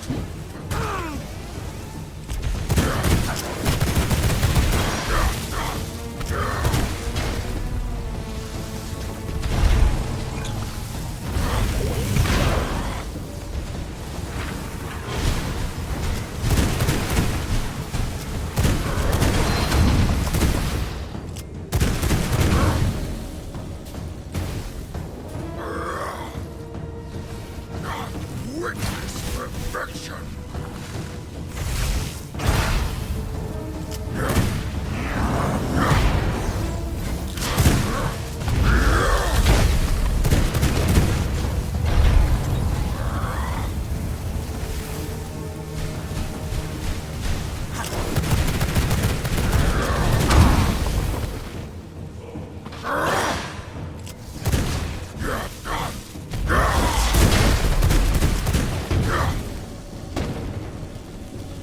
I am a force of nature!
as a god!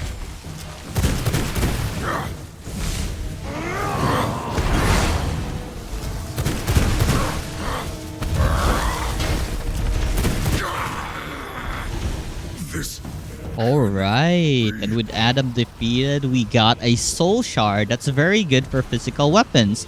The amulet he has increases your attack speed by 10%, and also there's a chance to trigger a chain lightning. That's really good for my pistol build. And we can also craft the Dracula leggings now. So it was finally time for the one true boss, Dracula. So I made the pants stocked up on a lot of potions and also some blood. The thing about the Dracula fight is, if ever you die, you don't really lose any items or you don't return home or to any waygate. You just respawn outside the Shadow Realm portal. And so yeah, that is the Shadow Realm portal. Basically, we can keep trying to kill Dracula. Only our sanity will suffer. But honestly, it's not really as damaging as the other bosses where you have to go back to where you died and loot your bags. At least this one, you can just keep dying and trying, and well, it's just a fun battle simulator. Alright, so it's time to face Dracula. So here's our first blind fight in Brutal. Challenger. My first challenger in eons, bearing just a hint of my power. Let us see how you wield it. Kneel to my dominion. On your knees. Run, little weakling. Well, that was fast. So yeah, for this fight, I had to try again. I learned a lot of his attack skills until we'll eventually get to our winning fight. It took a really long time, but we got there. It will only serve my victorious return.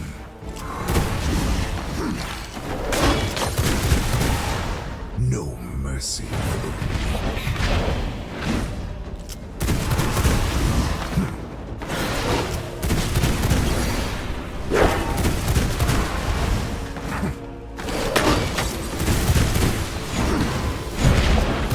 Feel the heartbeat of victory.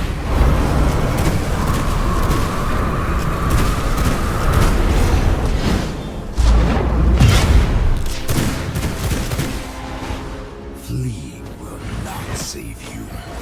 I am the ghost of your fears.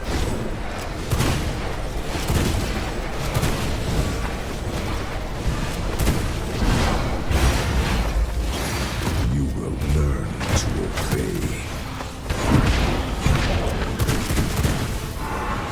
On your knees. No mercy for the weak. Kneel to my dominion. In my veins flows the essence of true darkness.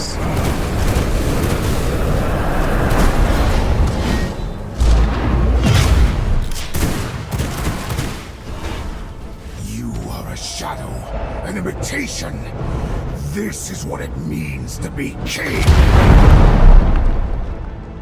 I am the relentless force that consumes all.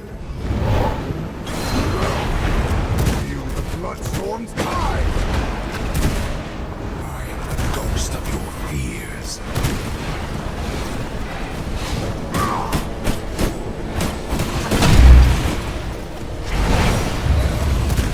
This is the end!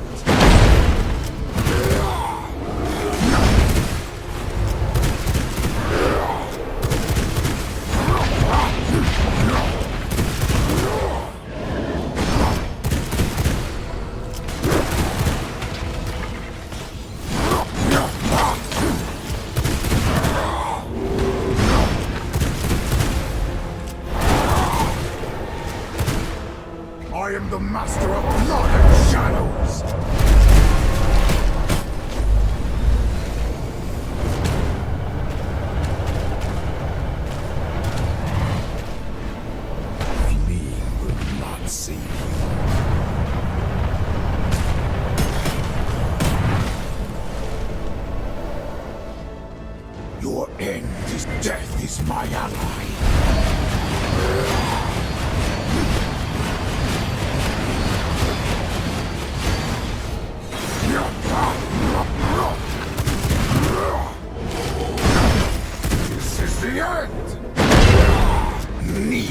my dominion. Within the mist unseen.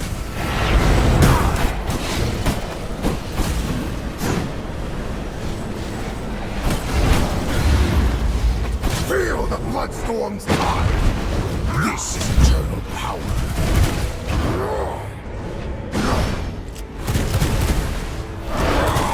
The ground weeps sanguine tears.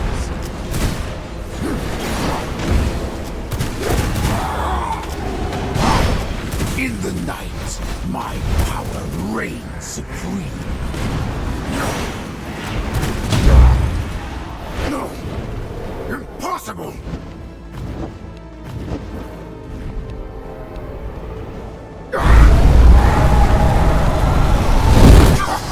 You think you can defeat me?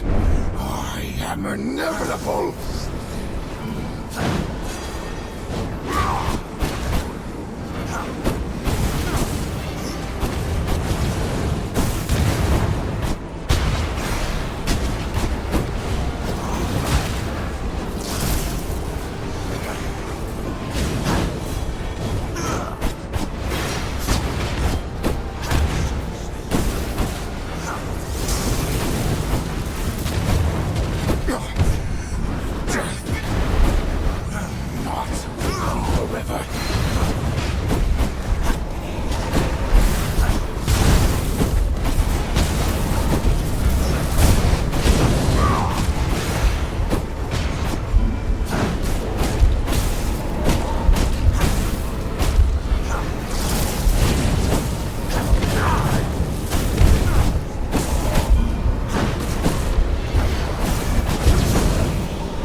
How can my own powers betray me? Flee from your inevitable demise!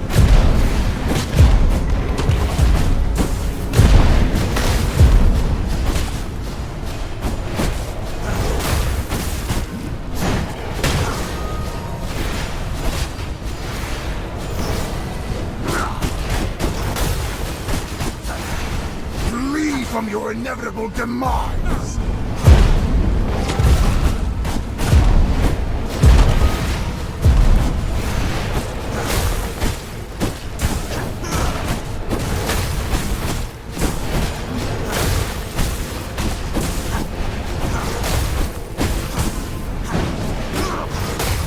I am the master of blood and shadows!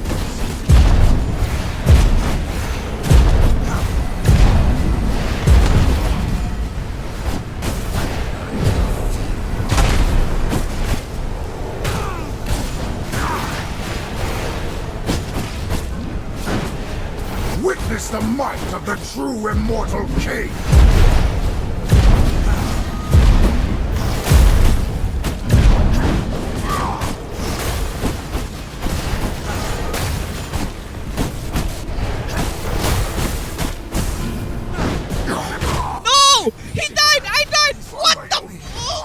I was honestly devastated. I finally killed him, but I died as well. But I had an ingenious idea. I could just come back and suck his blood. Oh, he's still dead. He's still dead. Oh, wait. No, no. He's still dead. What? I totally forgot that I had a teleport skill and double dash, so it worked out. I managed to suck his blood. And with this, we have defeated the last and final V-Blood, Dracula, and obtained his soul shard. Let's go. So yeah, thank you guys for watching our 200 days minus 25 days of V Rising. We have defeated all the V-Bloods in brutal difficulty. I hope you enjoyed your stay here. Consider subscribing if you like my content, and you can watch my other 100-day videos on my playlist. So yeah, thank you. Thank you for watching. Bye, and have a good day.